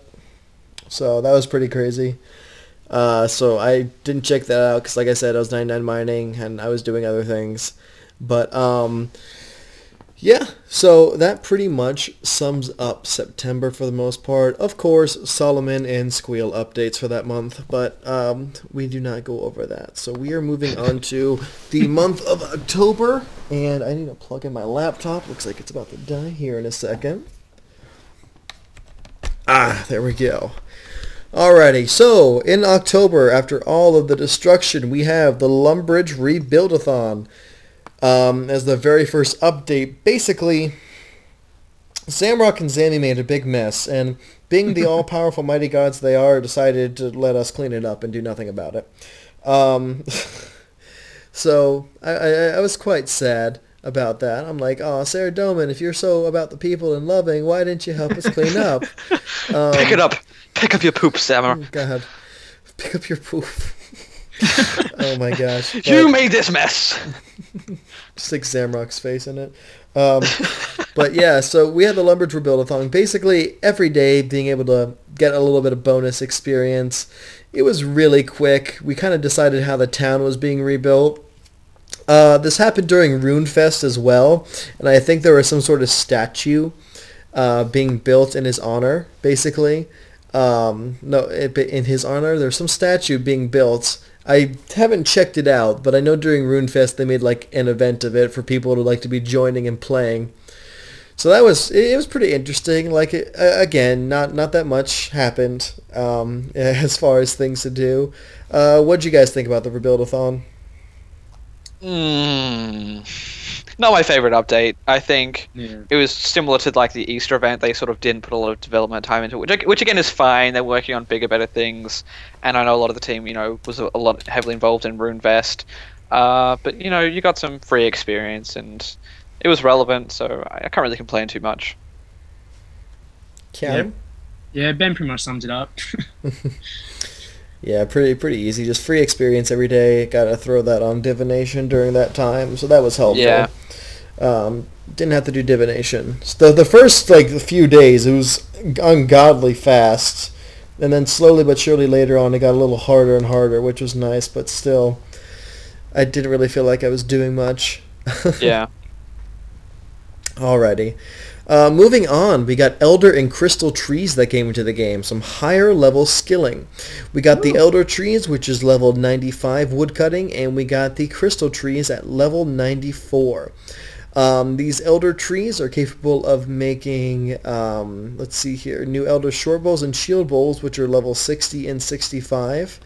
And you also got to burn them. So basically they're just like all the other logs, like you and Magic being able to make bows and being able to do fire making in the game as well. And crystal trees, you didn't get anything from them. You could get those little crystal formations, which could give you crystal seeds if you were lucky. But for the most part, it's just some good AFK experience. It's basically an upgraded Ivy that moves around, so you need to stay with it. But I've heard it's great. So you guys, your thoughts on the Elder and Crystal Trees? We'll start with you, Callum. Do you have any experience with these? No, I don't. I'm actually not even 90 wood cutting yet, so All right. haven't a chance. But I love high level updates, so they're awesome. Ben, have you tried these things out yet? I have. Well, I've briefly I sort of did like a bit of a review. But I'm already 99 woodcutting, so I haven't really been training there. But I really like the idea. Again, they're filling more gaps. It would have been nice if I was, below 99 woodcutting. I think it would be a great place to train. They give the option between getting the faster experience from the crystal trees or the money plus experience, a bit slower though, from the elder trees. I think it's just good. More options. You can mix it up where you want to train, and overall good update, I reckon. Yeah, pretty good update. Some more things, just always expanding some high-level content is always great in this game, especially for these kinds of skills, all the resource using and gathering. I really love new updates to resource gathering skills, especially like woodcutting and stuff. Really, really makes my day to see those kinds of upgrades come into the game. Also, I think they look really cool, by the way. The trees look really, really cool. They do. Yeah. The crystal trees and the elder trees. Very, very well designed. I very much agree. Definitely.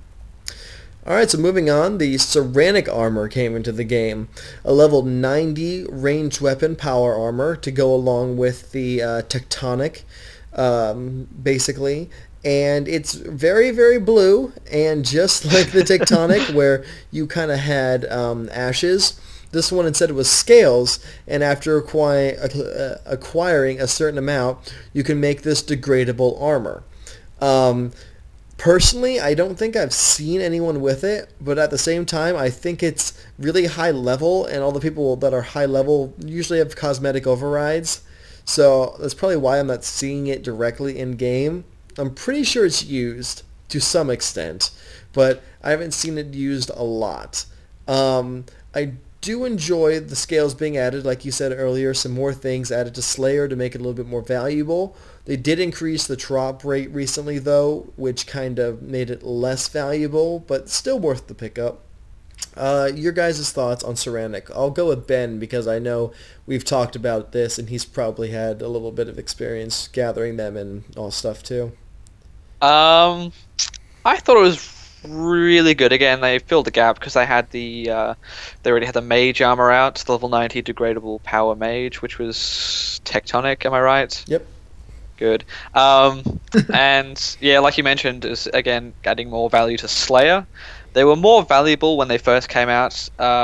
They were steadied around 3 mil each. Although when they increased the drop rates, they did go down pretty hard to about 1 mil before crashing even further when the errors come out, which drop them pretty frequently.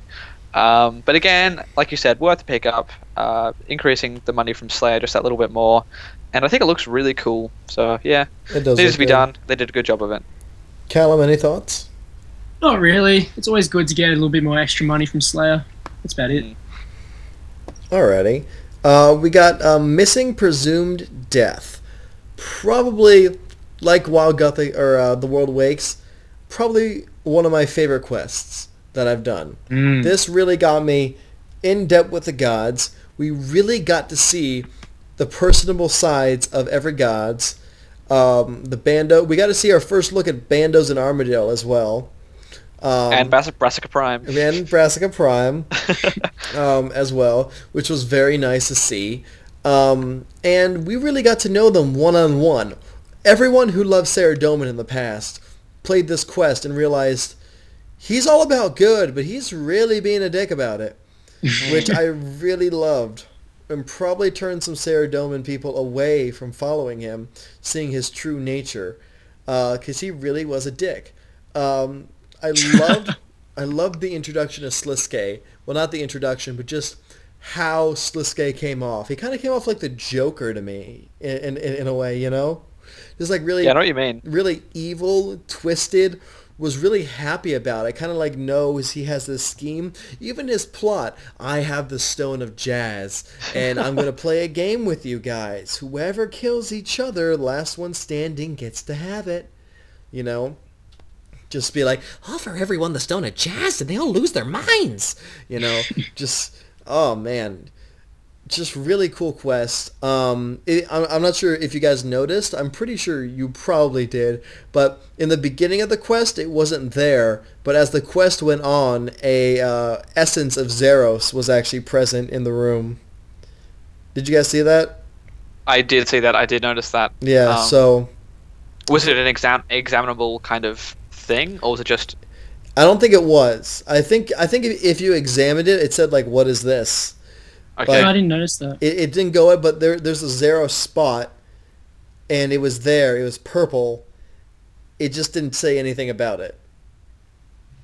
So yeah. I think that was really cool that kind of made an appearance in there, because Zeros is supposed to be dead, not with us, you know, just like because he got like stabbed with the Staff of Armadale way, way back. You know, he's not supposed to be around, but he is, and we know he is. It's just he's never made an appearance. In Runefest, they actually showed a little bit of Zeros and what he's going to look like and everything. So he looks really cool. I really hope they play him well. Because he is a pretty cool looking god. He's got like the scar down his back from when he was stabbed with a Staff of Armadale. But yeah, so overall, Missing Presumed Death, really fun quest, really intricate, really got you one-on-one with the gods and their personalities. Sliske is a twisted bastard, and I love him. Yeah, your guys' thoughts on the quest overall. Sorry, I've been talking way too much about this. Ben, thoughts? Again, it was upon reflection, it wasn't a very, in terms of gameplay, it wasn't there wasn't a lot to it, and I think that I was really more engaged in the lore side of things. Same. It was really interesting because I went through literally every chat option that was possible, and just to try and find out all of these juicy little bits. And I like that your choices in past quests and your alliance with different gods, you could pick certain chat options when you're addressing people, and you could pick sides again. There's one decision at the very end. And I think they actually took stats on that, on who everyone sort of sided with. And I think Armadale was pretty big even then, before he's gone all even more mainstream now. And yeah, I think overall it was pretty good. Again, it was aimed for lower levels, I believe, because it was available to everyone, I think, or very low requirements. Yeah. But again, they had some high-level rewards that you can do if you've gotten certain requirements, which I thought was a good system again. Callum, your opinions? Yeah, he summed it up. But I'm loving the new quests that have been released at the moment. They're just looking really great. I don't know. Yeah. They're really adventurous. Like you really feel like, for what RuneScape is, but like these quests, I don't know, something about them. They're just really, really looking great, and I think that's really adding to the quest experience. Yeah. I'm just really loving the quality of gosh, what am I saying? The content. Like, the quests lately have been making me want to read and follow along and listen. Yeah. Did you guys ever go see Brassica Prime when you could go talk to him? No, I didn't know you could talk to him. You didn't know that? No? Oh, you could go back to the temple. I'm not sure if he's still there now, but a week after the quest came out, Brassica Prime showed up again as an Easter egg, and you could go talk to him, and he was voice acted. That's perfect. What It did was he or she sound like? it had a very low god like powerful sound, but then like an extremely high squealy at the same time, like overlaid perfectly on top of each other. Wow. So it was like this That's really, interesting. it was this really weird, twisted thing. I'm pretty sure I can link you a video probably after this and show you guys exactly what he sounded like. But Yeah, definitely. it was really weird and really cool that you could go back and talk to him. Oh, you guys talking about the cabbage that was on the seat? Yeah. Oh, I didn't realize. That's I thought that was just. Prime. I didn't even realize that was actually like a creature or anything. I thought it was just a cabbage. I thought it was just a joke, like a cabbage on the seat. No, that's It's a Brassica god. Prime. That's Brassica awesome. Prime is a god. Right on. I want a cabbage cape now. I want to represent that god. That's What do you awesome. think about Didn't- a cabbage god emissary? Ooh, they should so have that. I would Imagine like a join. world event like Saradoma versus like a cabbage, like a giant. World Funny that you event. mentioned that. They actually talked about the world event between Marimbo and Brassica Prime possibly being the third world event. Yep. That would be so it- amazing. They talked about that at the Runefest in 2013, and that was really amusing to listen to. That'll be very interesting to see if they actually come through with that. Yeah. All right. So that was pretty much October summed up. Yeah. And there was a little holiday event and stuff, but nothing really too special. It seems that they kind of cut back on the holiday events this year, except for Christmas. They always do nice things for Christmas. Alrighty, so moving on to November. First thing of the month, the D&D tracker. Be capable of tracking all of your D&D events, such as, troll invasion, when your ports are coming in, all these different kinds of things. When you can collect tiers of Gothics. Really cool update. They used to have a few of these things on your hotbar in case any of you guys use the action bar for RuneScape. Those things were on there, but now you can actually witness them in-game and get a timer as to when you can go back and do them. Oh, Really cool update. I love seeing this. Your guys' thoughts on the D&D tracker. Do you use it often? Ben. Most certainly. I mean, every single day I go through and I'm just looking at my daily challenges, and I'll flick to my to the D&D tab, and I just see, oh, I've got this to do. You know, I can do sinkholes in this time. I think it's a really good idea for especially a lot of people who bank stand a lot and like, what should I do now? They can open up the D&D tracker and say, oh, I can do this now. There's all these different events, and I think it's a Yeah. really really good way of doing it. Yeah, Callum, what do you think? Well, once again, just a nice, simple update that it's good. I use it every day, so it's great. Yeah. Again, it wasn't the biggest update, but it was. I Yeah. think it's something that was really well received Yeah. that a lot of people really appreciated. Mm-hmm. Yeah. Definitely. Next, there says like buckets of improvement, just a whole bunch of things. Let's see here. The ability to add notes to individual names on your friends list, something I've used I think twice now. It says a funky new login animation, which is you appearing in a puff of smoke. So I don't know if it's a funky new login animation. I was really excited when they said funky new login animation. I thought it was gonna be some epic like emote, but it's not. It really is just a puff of smoke. I'm going to say within the next 4 months, we're going to see login animations on the Solomon store. Oh, You without called a it. doubt. You called it. I can see it I'm happening. calling that right now. We're going to see Solomon animations for logging in on the store because it's a puff of smoke now where you're just like, oh, that's boring. Oh, cool. I can log in by having demons fly me in. Cool. Going to do that. So that's definitely going to be on there. General graphics improvements on certain emotes. Have you guys seen those yet? Yes. Not really. Okay, if you go through your basic emotes, like the bare basics, like things that were in 07, if you go through them, they've been reworked so like they're really smooth and really nice looking. You should definitely have a look at them, Ben. Like I your will. wave ability, your laugh, your jump for joy, your dance. The animations just go a lot smoother and look more realistic. They look really nice. Definitely check them Okay. out when you have a second. I definitely will. And the big update of the month for November, Barrows, Rise of the Six. The new edition, Sliske has obtained godhood, basically, and he has given his powers to the Barrows brothers, who you fight in a team of 4, 2 on each side, and then 3 brothers per each side, each of them with a unique set of abilities coming at you, hoping to kill you. And this was promoted at RuneFest. No one at RuneFest, I think, was able to beat it there.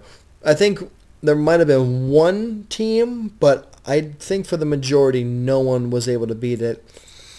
The day it came out, they still weren't able to beat it for the longest time. I remember sitting around. I had the day off. And I stayed up for the longest time watching people trying to beat this. It literally took, I think, about an hour and a half to 2 hours for like the most elite players in the game to finally get a kill, which was so cool to watch because it made you realize you have to plan this stuff out. And that's what makes EOC so much fun compared to the way 07 is. People complained about how boring EOC is and how stupid it is. But when you bring in combat mechanics like this, where you have to work and plan and everything, and you're rewarded for being skilled in that sense, I think that's awesome. What are your guys' thoughts? I don't think any of us have done it, but in the general consensus of the idea of Rise of the Six, thoughts? We'll start with Ben. Well, I think first of all, like I can't really tell you about the gameplay or anything because, as you know, I haven't done it. But so I can talk about the graphics and stuff, and they look phenomenal. The whole I just said phenomenal, phenomenal. Just the whole thing looks so ridiculously cool. I love the purple sort of tinge to it, showing the new purple look of the Barrows brothers. And I think from what I've seen, you know, I have seen a fair bit of videos and streams on the whole thing, and I like the idea that they're really giving these PvMers a lot more of a challenge. They're not just the whole sit and click like you talked about the old sort of buses. It's so dynamic, and you've really got to be on the ball. You've got to be working together. You've got to be communicating, and I think that's such a cool thing to have in the game. Yeah, Callum, what do you think? Yeah, I agree. I think it's a pretty awesome update. Can't go wrong with some good fights. But the main thing I really want is I want a little Barrows Brothers pet. that's probably the only thing I want. But These things are so expensive. Oh, you can buy Expensive. them. The pet. I thought they were non-tradable. You can't buy the pets, but to make one, you can buy all the supplies for it. Oh no! Really? Do you, do you know the? You guys price don't know on how to do that, do you? Nope. No. Okay. Okay. Let's just put this into perspective. Do you guys know how much energy and stuff does it take to make like Tectonic and Ceramic? I wouldn't know. Okay. Too poor for that. Okay. Well, basically, each energy is still like 1 point something mil, right? Mm-hmm. Well, you need 500 energy and a set of Barrows armor to make a pet. Oh, that's a bit extreme. So imagine like 500 to 600 mil worth of energy plus the Barrow set, and you have your pet. Wow, that's it's an expensive, cute little pet. Yeah, they're really Still want one, Callum? No, I might try. No. Yeah, that's how you get the pets.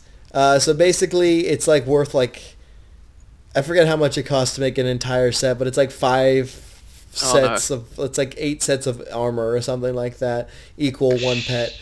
So that is crazy.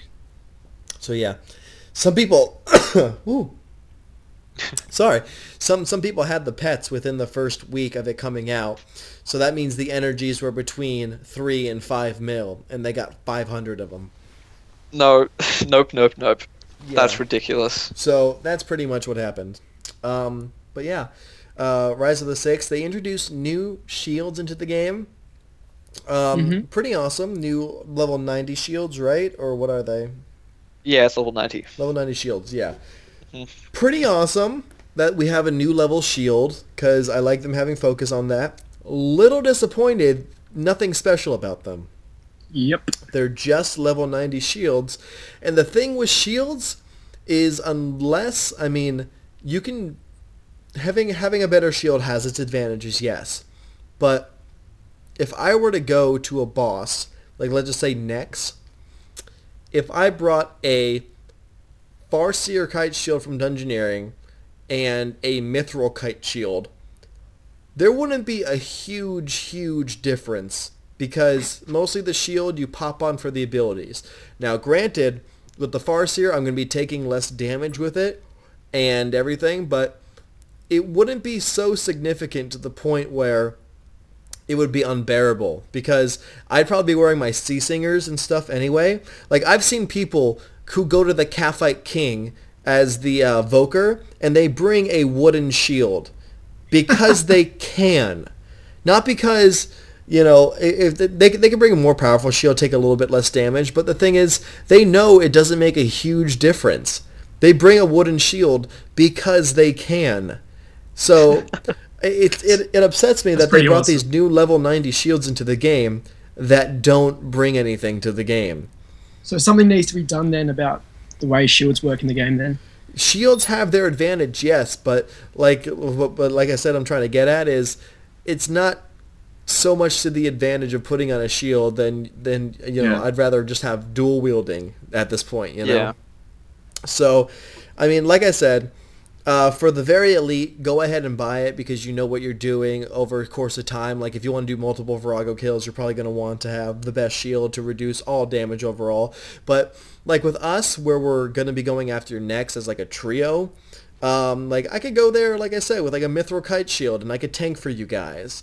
There'd be no difference, and it'd be... It's just silly in a way. They really need to revamp how effective a shield is. Not just give shield abilities, but also like look at this mass amount of damage reduction compared to not wearing a shield, you know? It's like the spirit shields. They're passive, where it reduces some of the damage at the cost of your prayer. If they gave some sort of passive effect to these shields to make them more unique and just set them apart from, say, a wooden shield, I think that would really add a lot more value to them, and you know, maybe they become more viable and more used in just every day. Because at the moment, people will almost always opt in for a dual wielding, whether it be via two-handed or dual wielding with two weapons. So I think something does need to be done there in some way or form. Yeah, I'm a little upset. I do have to say this is an old subject. But I am disappointed in how they did Spirit Shields. Like, they should have made Spirit Shields hybrid and kept all the same effects. So each shield retained, maybe not all of their value, because like I'm sure with EOC they'd be degraded in some way. But Divine would still be, I mean, it still is the most expensive, but they would still have their uniqueness. Divine, I miss the ability it used to have. Like, I forget, what was the Divine ability? I think that was the one that always reduced damage at the cost of prayer. Yeah, Divine always reduced damage at the cost of prayer. Elysian had like a 50% chance of every hit being reduced by 25%. And then the other ones were just for looks. Yeah. I am very upset the fact that they made their uniqueness among all of them to try to balance it out. Oh, this one's for ranging, this one's for this one's for this. No, keep the old effects that they had, make them hybrid so they work with every set. Yeah. I don't know. I think we could have a full talk about this in a separate video, because I think there's a lot to be talked about here that we can't really fit in this. Yeah, I mean, we are getting off. The shields from Rise of the Sixth, though, look beautiful. They are amazing shields. If I can in the future, I want to get one, but they need to drop by like 50% more, and then I'll be like, okay, cool. But yeah, for the time being, not interested in buying one. They're still like 40, 50 mil each, and that's pretty much a lot of money. Just bought a Virtus wand for like 180, so yeah, my bank's pretty much gone. Anyway, guys, we are moving on to the very last month of December. Oh, man, this has been a long talk. Okay, so here we go. Very, very last month overall. we got our Christmas update. We got Up to Snow Good, which is the event going on right now. Personally, I've been stuck at Livid Farm and doing my daily dungeoneering, so I have not actually tested this out. Have you guys gone and completed any of the Christmas event going on? Callum, have you done that yet? Does that mean you haven't? Well, I have a little bit, but I didn't really do all of the events. Yeah, okay, so you got the one where you got to serve some wizards at a table. Yeah, I you did gotta, that like- one. That's what I did for the majority of my points. I got like Yeah. 2,000 of them really quick by doing that. And then you got to feed some reindeer and pat them, and then the other ones throw snow at each other. Um, it's okay. It's pretty simple. I don't know. I really just wanted the jumper with the little pug dog on front of it, which is pretty funny. I think it's pretty awesome. I'm not gonna lie. It's simple. It's pretty basic. You just have to click a lot, which is RuneScape. I don't know. Pretty simple idea, but yeah, that's about it. Nothing too exciting. I think that, again, it wasn't a heap of development time. They used a Yeah. lot of existing sort of content. For example, they reused the giant Lumbridge crater, just added a little bit of snow on it. And I think it's a clever way of doing it. Because, I mean, to be fair, it saves a lot of development time having to create entirely new environments. You have to go through concept art, modeling, all that kind of stuff. It takes a long time. So if they can reuse a crater and just slightly, pinch some snow on it or something, and, because like there's not a whole lot to a snowball fight. But again, I think it's a clever way of doing it. It's still a fairly large event compared to the Rebuild-a-thon and the Easter event. So I like the way they did that. And in terms of rewards, the pug jump is pretty adorable, and I will be wearing that a lot. We'll consider keepsaking that. And it's a little Santara Claws companion. He's pretty cool, I guess. And is it Tinsel Scarf or something? Yeah, that's weird. It looks strange on.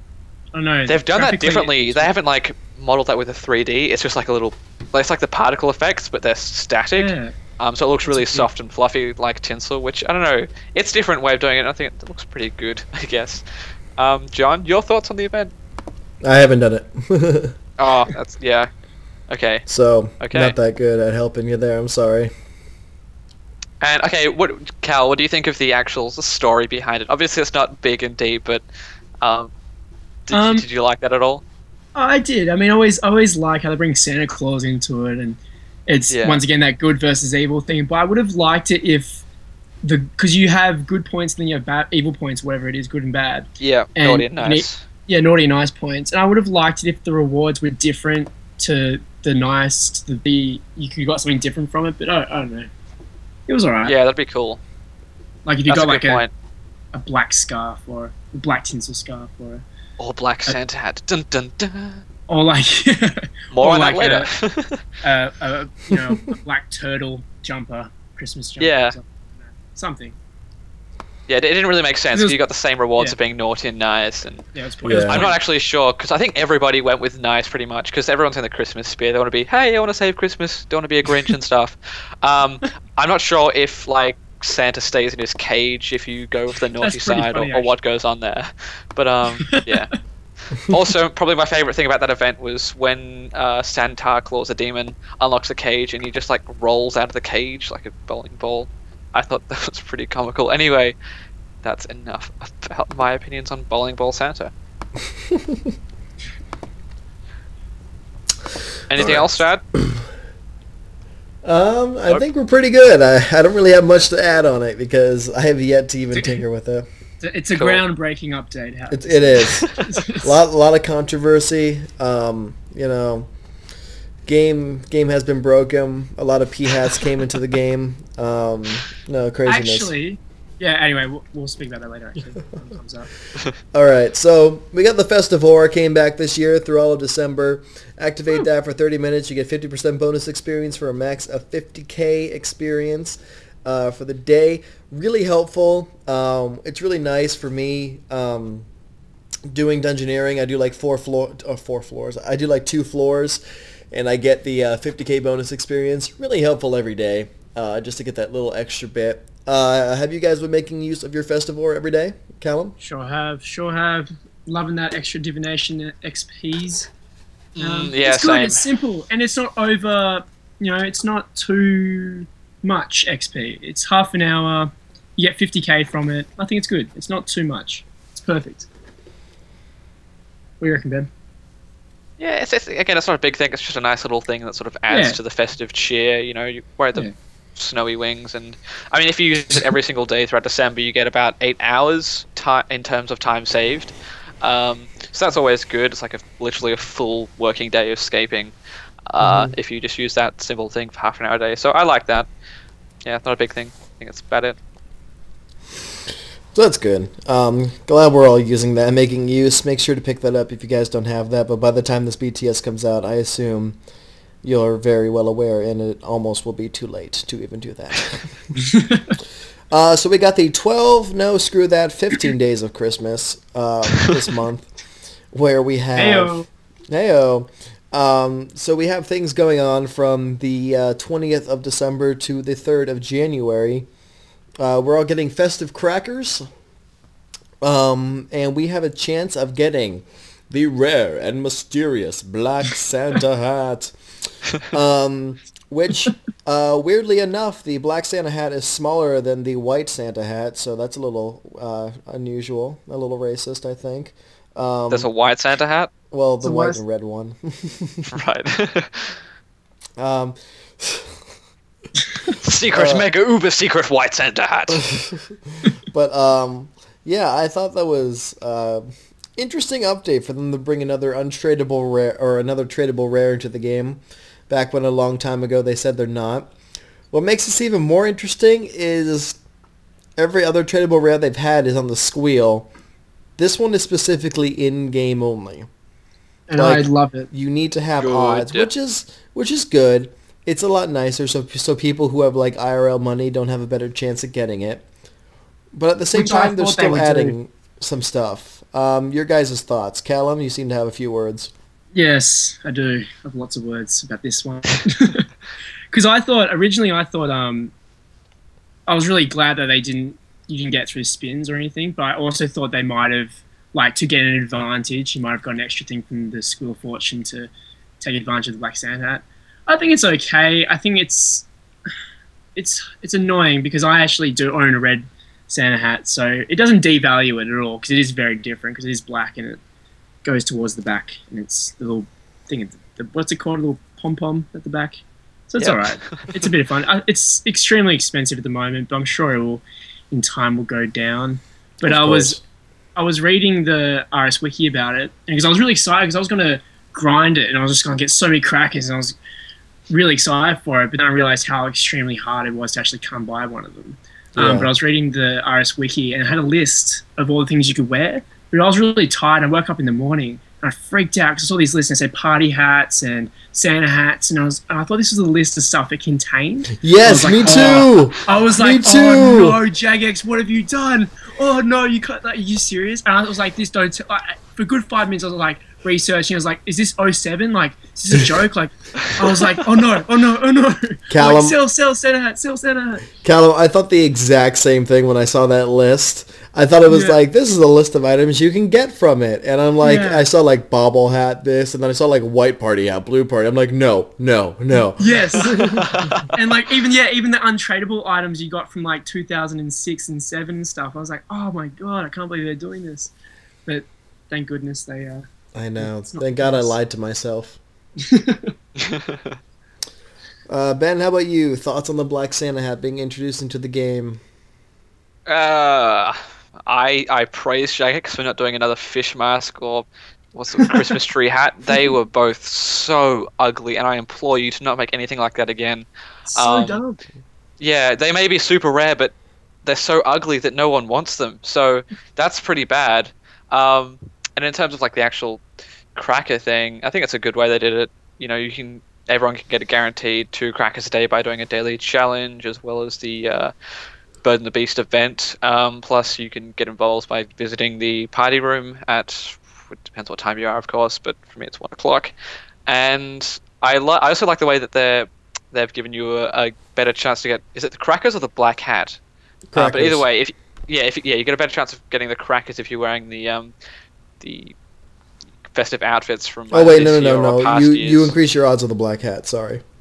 Okay, so you get better chance of getting the black hat if you're wearing this festive gear.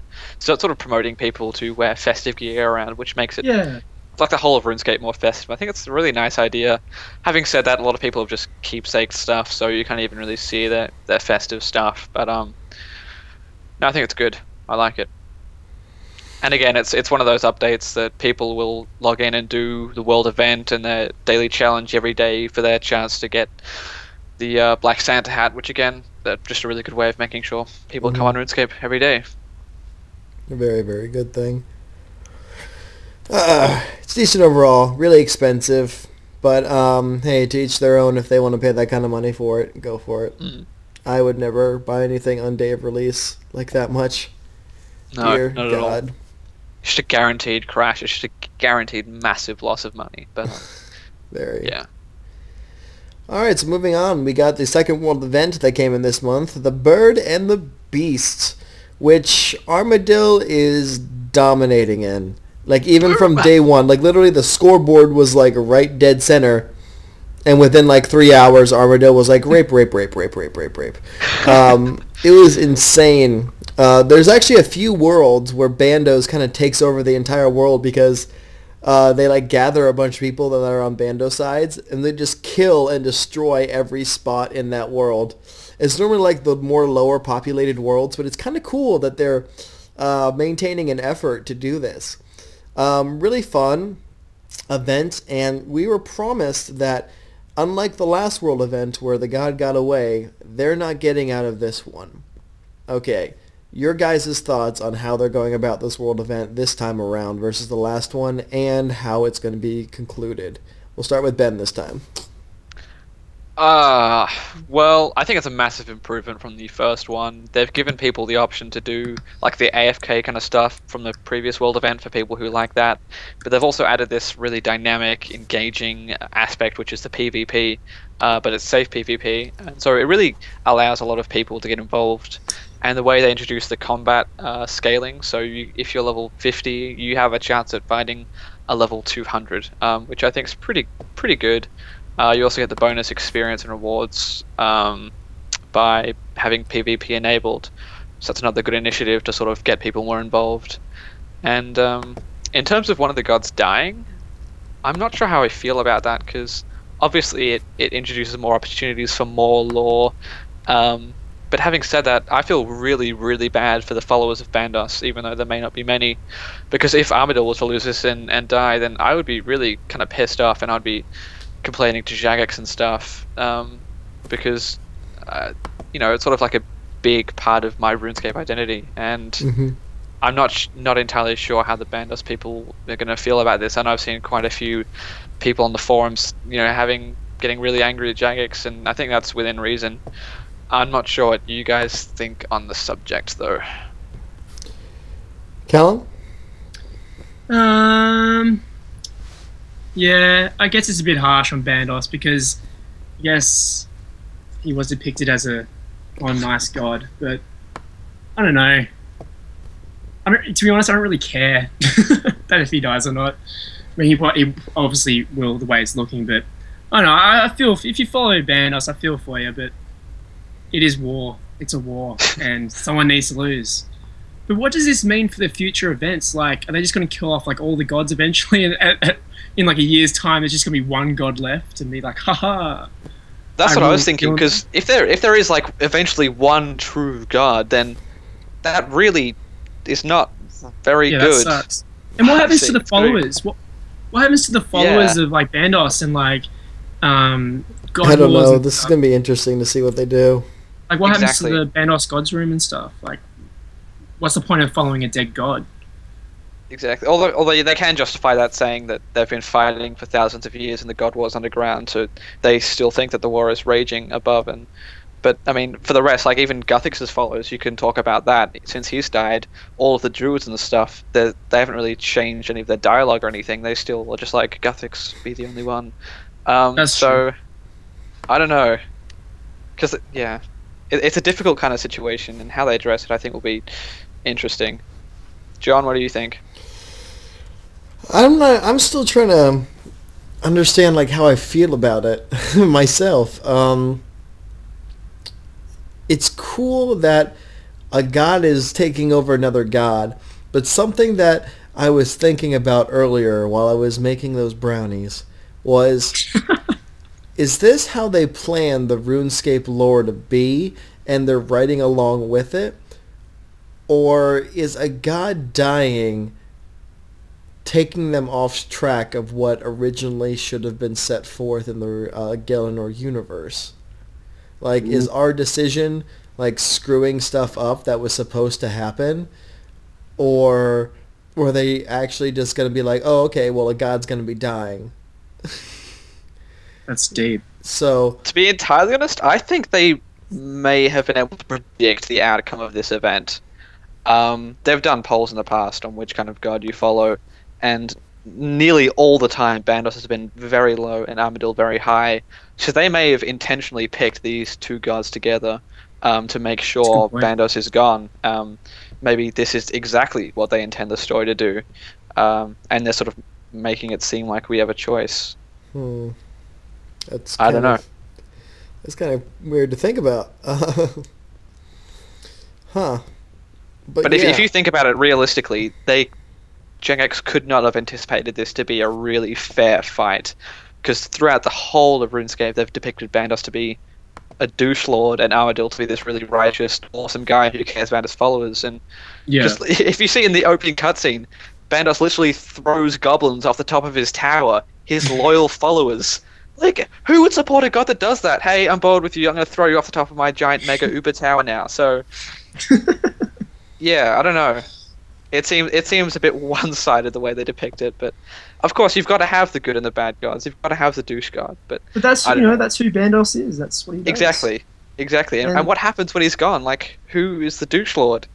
I don't know. Sarah Doman's going to be all douchey. Just watch out.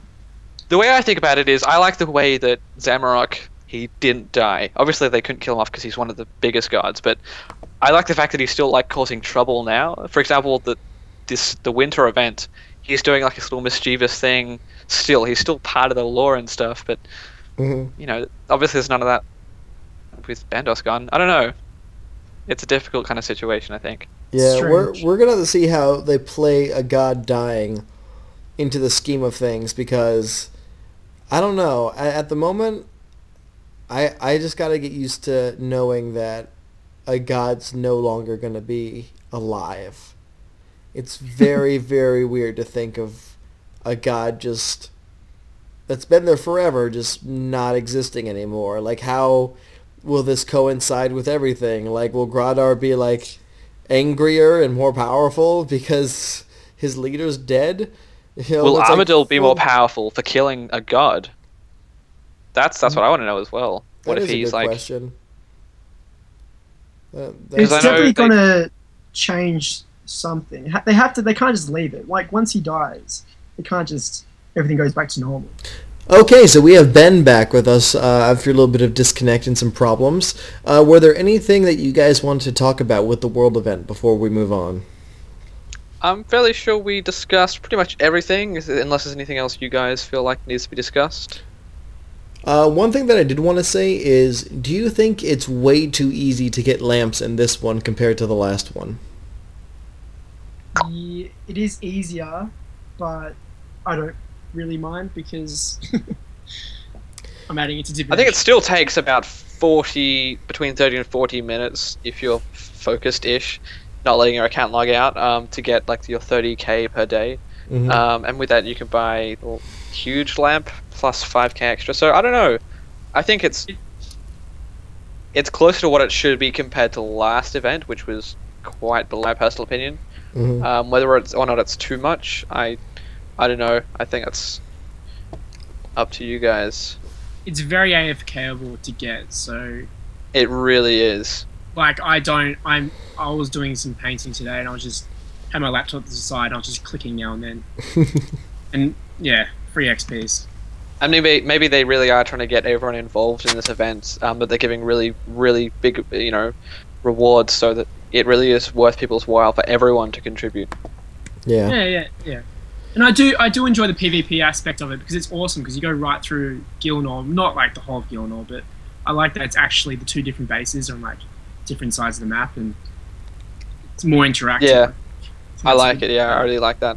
People have actually mentioned the idea of having entire servers that are like that style, where the whole thing is like I would safe like. PvP, I would actually really enjoy that. That'd be fun. and there'd be like a small skilling XP kind of buff for doing so, and maybe some sort of rewards for going around and killing people. Yeah, I think that'd be pretty cool. I agree. All right, so moving on to our very last thing. We got the Harbingers of Tuska. There is a new Slayer creature that came into the game. Level 92 Slayer requirements. Actually, I thought this was kind of interesting. Level 92 Slayer requirement to go kill it, but if you have it as a task, there is no Slayer requirement. Which I thought was pretty cool. I didn't know that. Yeah, if you get assigned them, you can get to assign them.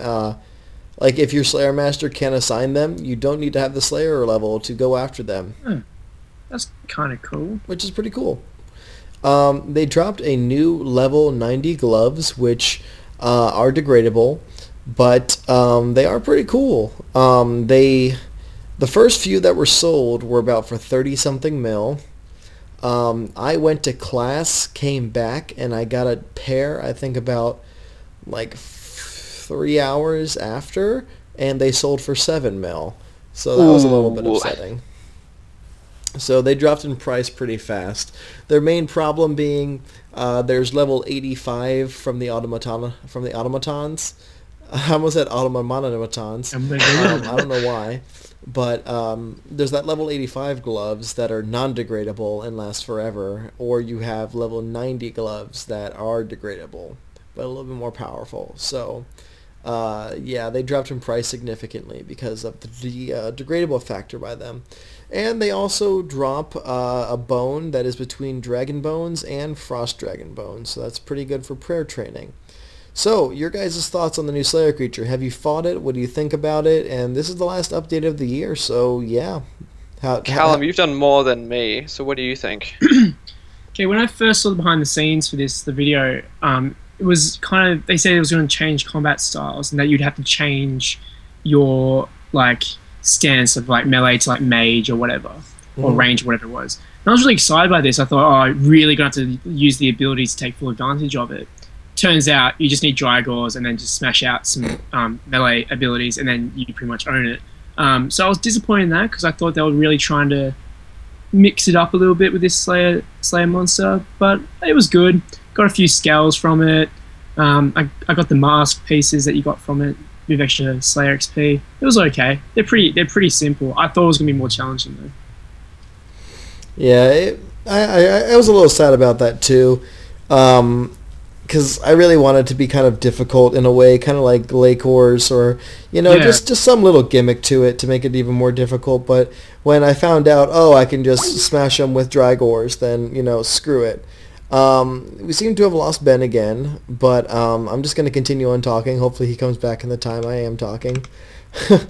But I did realize, even though you could smash them out, being able to use that flurry or the other ability that they said was very useful was kind of pretty good in deflecting the damage that you would have received.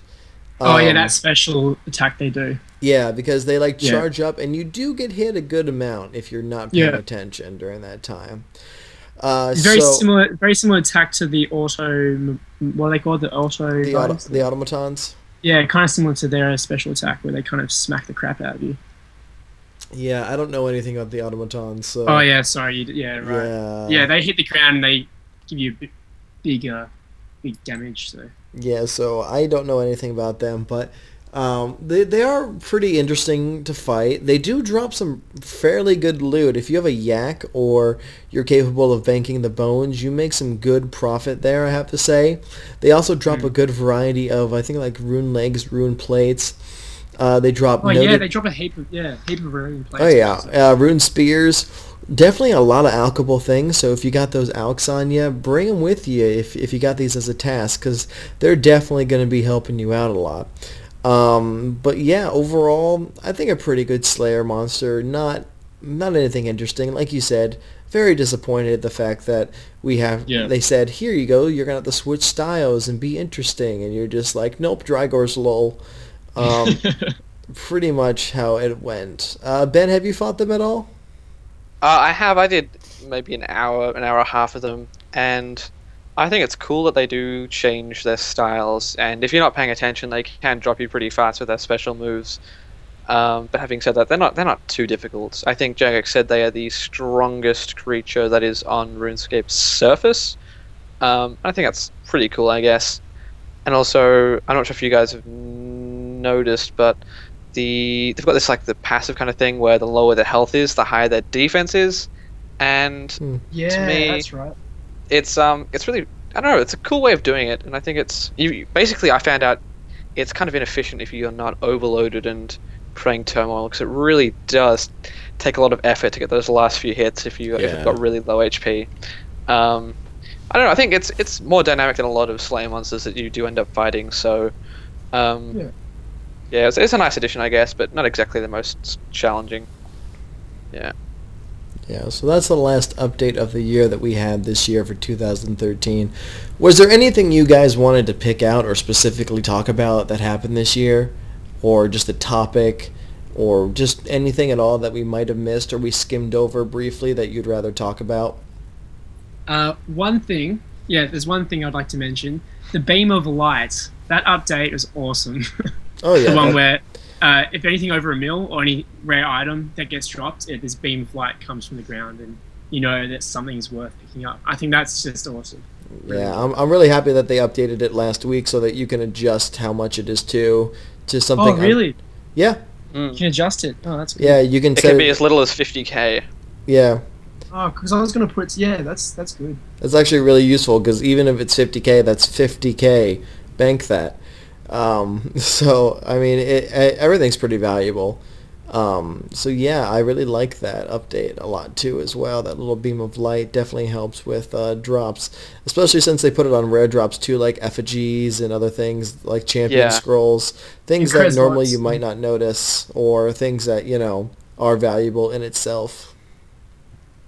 And I think we were just talking about it the other week, where we were talking about how the Cyrenix scales had dropped below 1 mil, but obviously there were like 500k. Obviously, you would pick it up, a stackable item that was worth 500k each. So it was good that they adjusted it so you can set your limit, whatever it may be. Yeah, happy about that. Any updates this year, things we talked about that you wanted to expand on, or maybe we missed, Ben? No, I think we talked about pretty much everything, major at least. Although I like to know your guys' opinions. They claimed, they being Jagex, claimed that this was the year of the player. After going through all of these updates, do you feel that to be true? I feel it was definitely, compared to more years, it has been more I'd have to say it was the year of the player comparative to other years in the past because they really worked with the player. Was this completely the year of the player? Not necessarily. I have to say they did make a lot of adjustments to the game and certain things definitely more correspondent to player feedback, which I really liked. They brought 07scape in, which personally I don't play, but the fact that the players wanted it and they put forth the effort to make it a thing is pretty cool. We have two J-mods right now who were players, so they're now working for Jagex. We have a bunch of little tweaks throughout the entire year have been player suggestions and changed, which is pretty cool. Whereas instead of just working on major updates, they actually came out with like two or three times this year. They had like big patches of here's a bunch of things that you wanted. But yeah, overall, pretty good. Year of the player, pretty much. But I feel like there could be a little bit more with the interactions. I have to say, also, final point for me, having the BTS every week, the live streams and stuff that they have, they need to focus a little bit more on live stream interaction because the 07 crew does do a lot of one-on-one and like talking with their players. The JMods really do need to start streaming, not just Regicidal and them, because they are JMods, but they're not like the JMods. We need to see some more streaming from them and more interaction. But yeah, how about you guys, or Callum? How'd you feel about Year of the Player? Yeah, you summed it up. I mean, there's more JMod presence, I think, this year. I mean, definitely through, like, you can interact with JMods more through other social networking sites and like Twitter and Reddit and stuff. And I think that's cool. But I don't know. Yeah, yeah, you pretty much summed it up, John. But yeah, I don't know. Not really. I don't think it is, to be honest. We can only like really think of like a handful of things that really has been the Year of the Player. But yeah, anyway. Ben, do you yourself think it was Year of the Player? I think it's definitely a step in the right direction. There are a lot of things where they've really been involved with the players. Take, for example, early in the year, there was a lot of Squeal of Fortune and Solomon's promotions that were like the big front page right in the middle of the RuneScape thing, and people were like, no, we don't want that. And they did. They talked about it. They're like, yeah, that's fine. That's fair enough. So they moved that off the big feature slot. And there's like all of these other smaller things, which a lot of them came from the Ninja team, like we previously discussed. Small changes that really help the usability of the players, just making it a better experience for them. And even some of the bigger things, like I don't know if you guys recall the Prestige system that was going to be introduced mid-November. Yes. That didn't happen at all. There was an overwhelmingly negative response to that, and they put it down to a poll, and they say, if you guys don't want it, then we won't put it in. And I think that was a really big step forward for Jagex, and I thought that stuff like that made me feel like it was in our control. It was the Year of the Player. And me personally, I felt like the Prestige system would have benefited RuneScape, but I agree. Overwhelmingly, people didn't want it, and that's good. I felt like we were in control. We had some say. Yes, It's not. that was very nice. And so, for reasons like that and other reasons that we've discussed, I think that I think it was Year of the Player. They could definitely do better, more guaranteed content polls, and just more working with us. But I'm happy with calling it Year of the Player. All right. Anything else you guys wanted to add before we shove off? I think that's about it. All right. Before we shove off, I guess we have to say, to finish this off, of course, Ben, favorite update of the year? Oh man, I wish I'd thought about this. You should have told me you were going to ask this before. Man, there's so many updates that we've talked about. I don't know if I can do this. This is actually really difficult. Can someone else go first, please? Callum, do you have a favorite update this year? John can go first. I go first? Yeah. Yeah, John goes first. Okay, favorite update this year is, for me... Okay, I have a big one and a small one.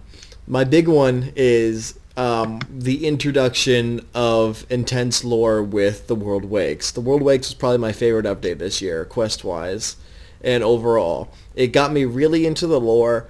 I love the storyline. It made me feel more in touch with the game as a whole, rather than me just playing RuneScape. I felt like I was experiencing RuneScape. So I definitely have to say I love that. Even like when I won the little competition for the player thing, which Year of the Player got, dumbed down because of that. But I asked for art from the World Wakes for my little concept art that I won. And just really awesome quests and everything. I love that so much.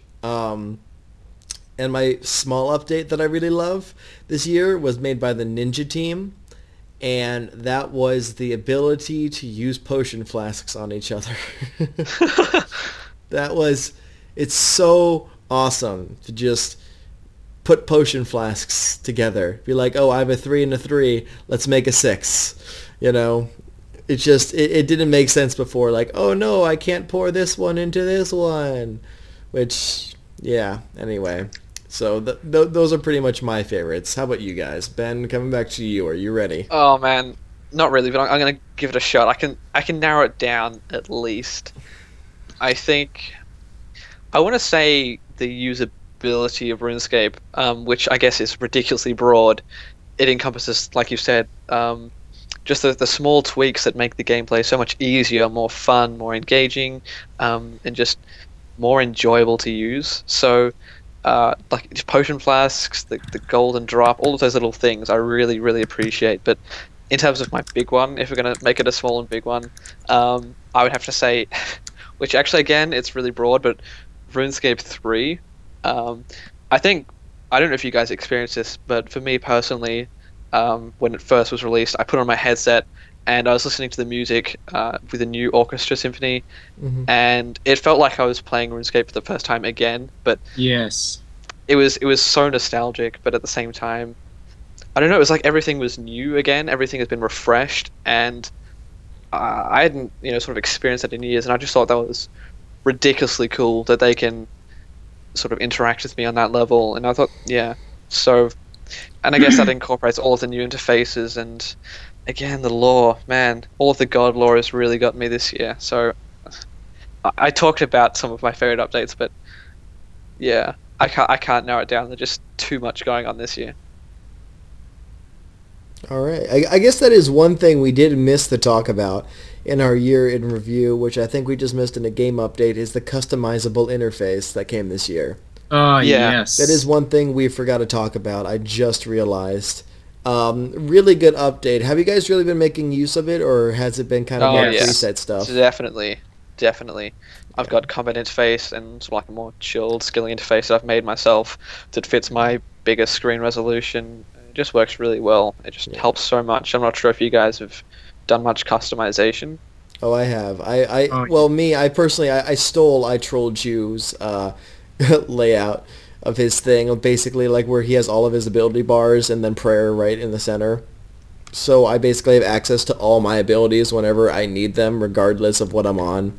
So if I need to use a specific ability, they're all in front of me instead of me having to like search a tab or something. It's pretty nice. But yeah, really useful update this year, the customizable interface. Have to say, I really love just being able to put things where I want. Yeah, it's amazing. All right, Callum, favorite update this year? Okay.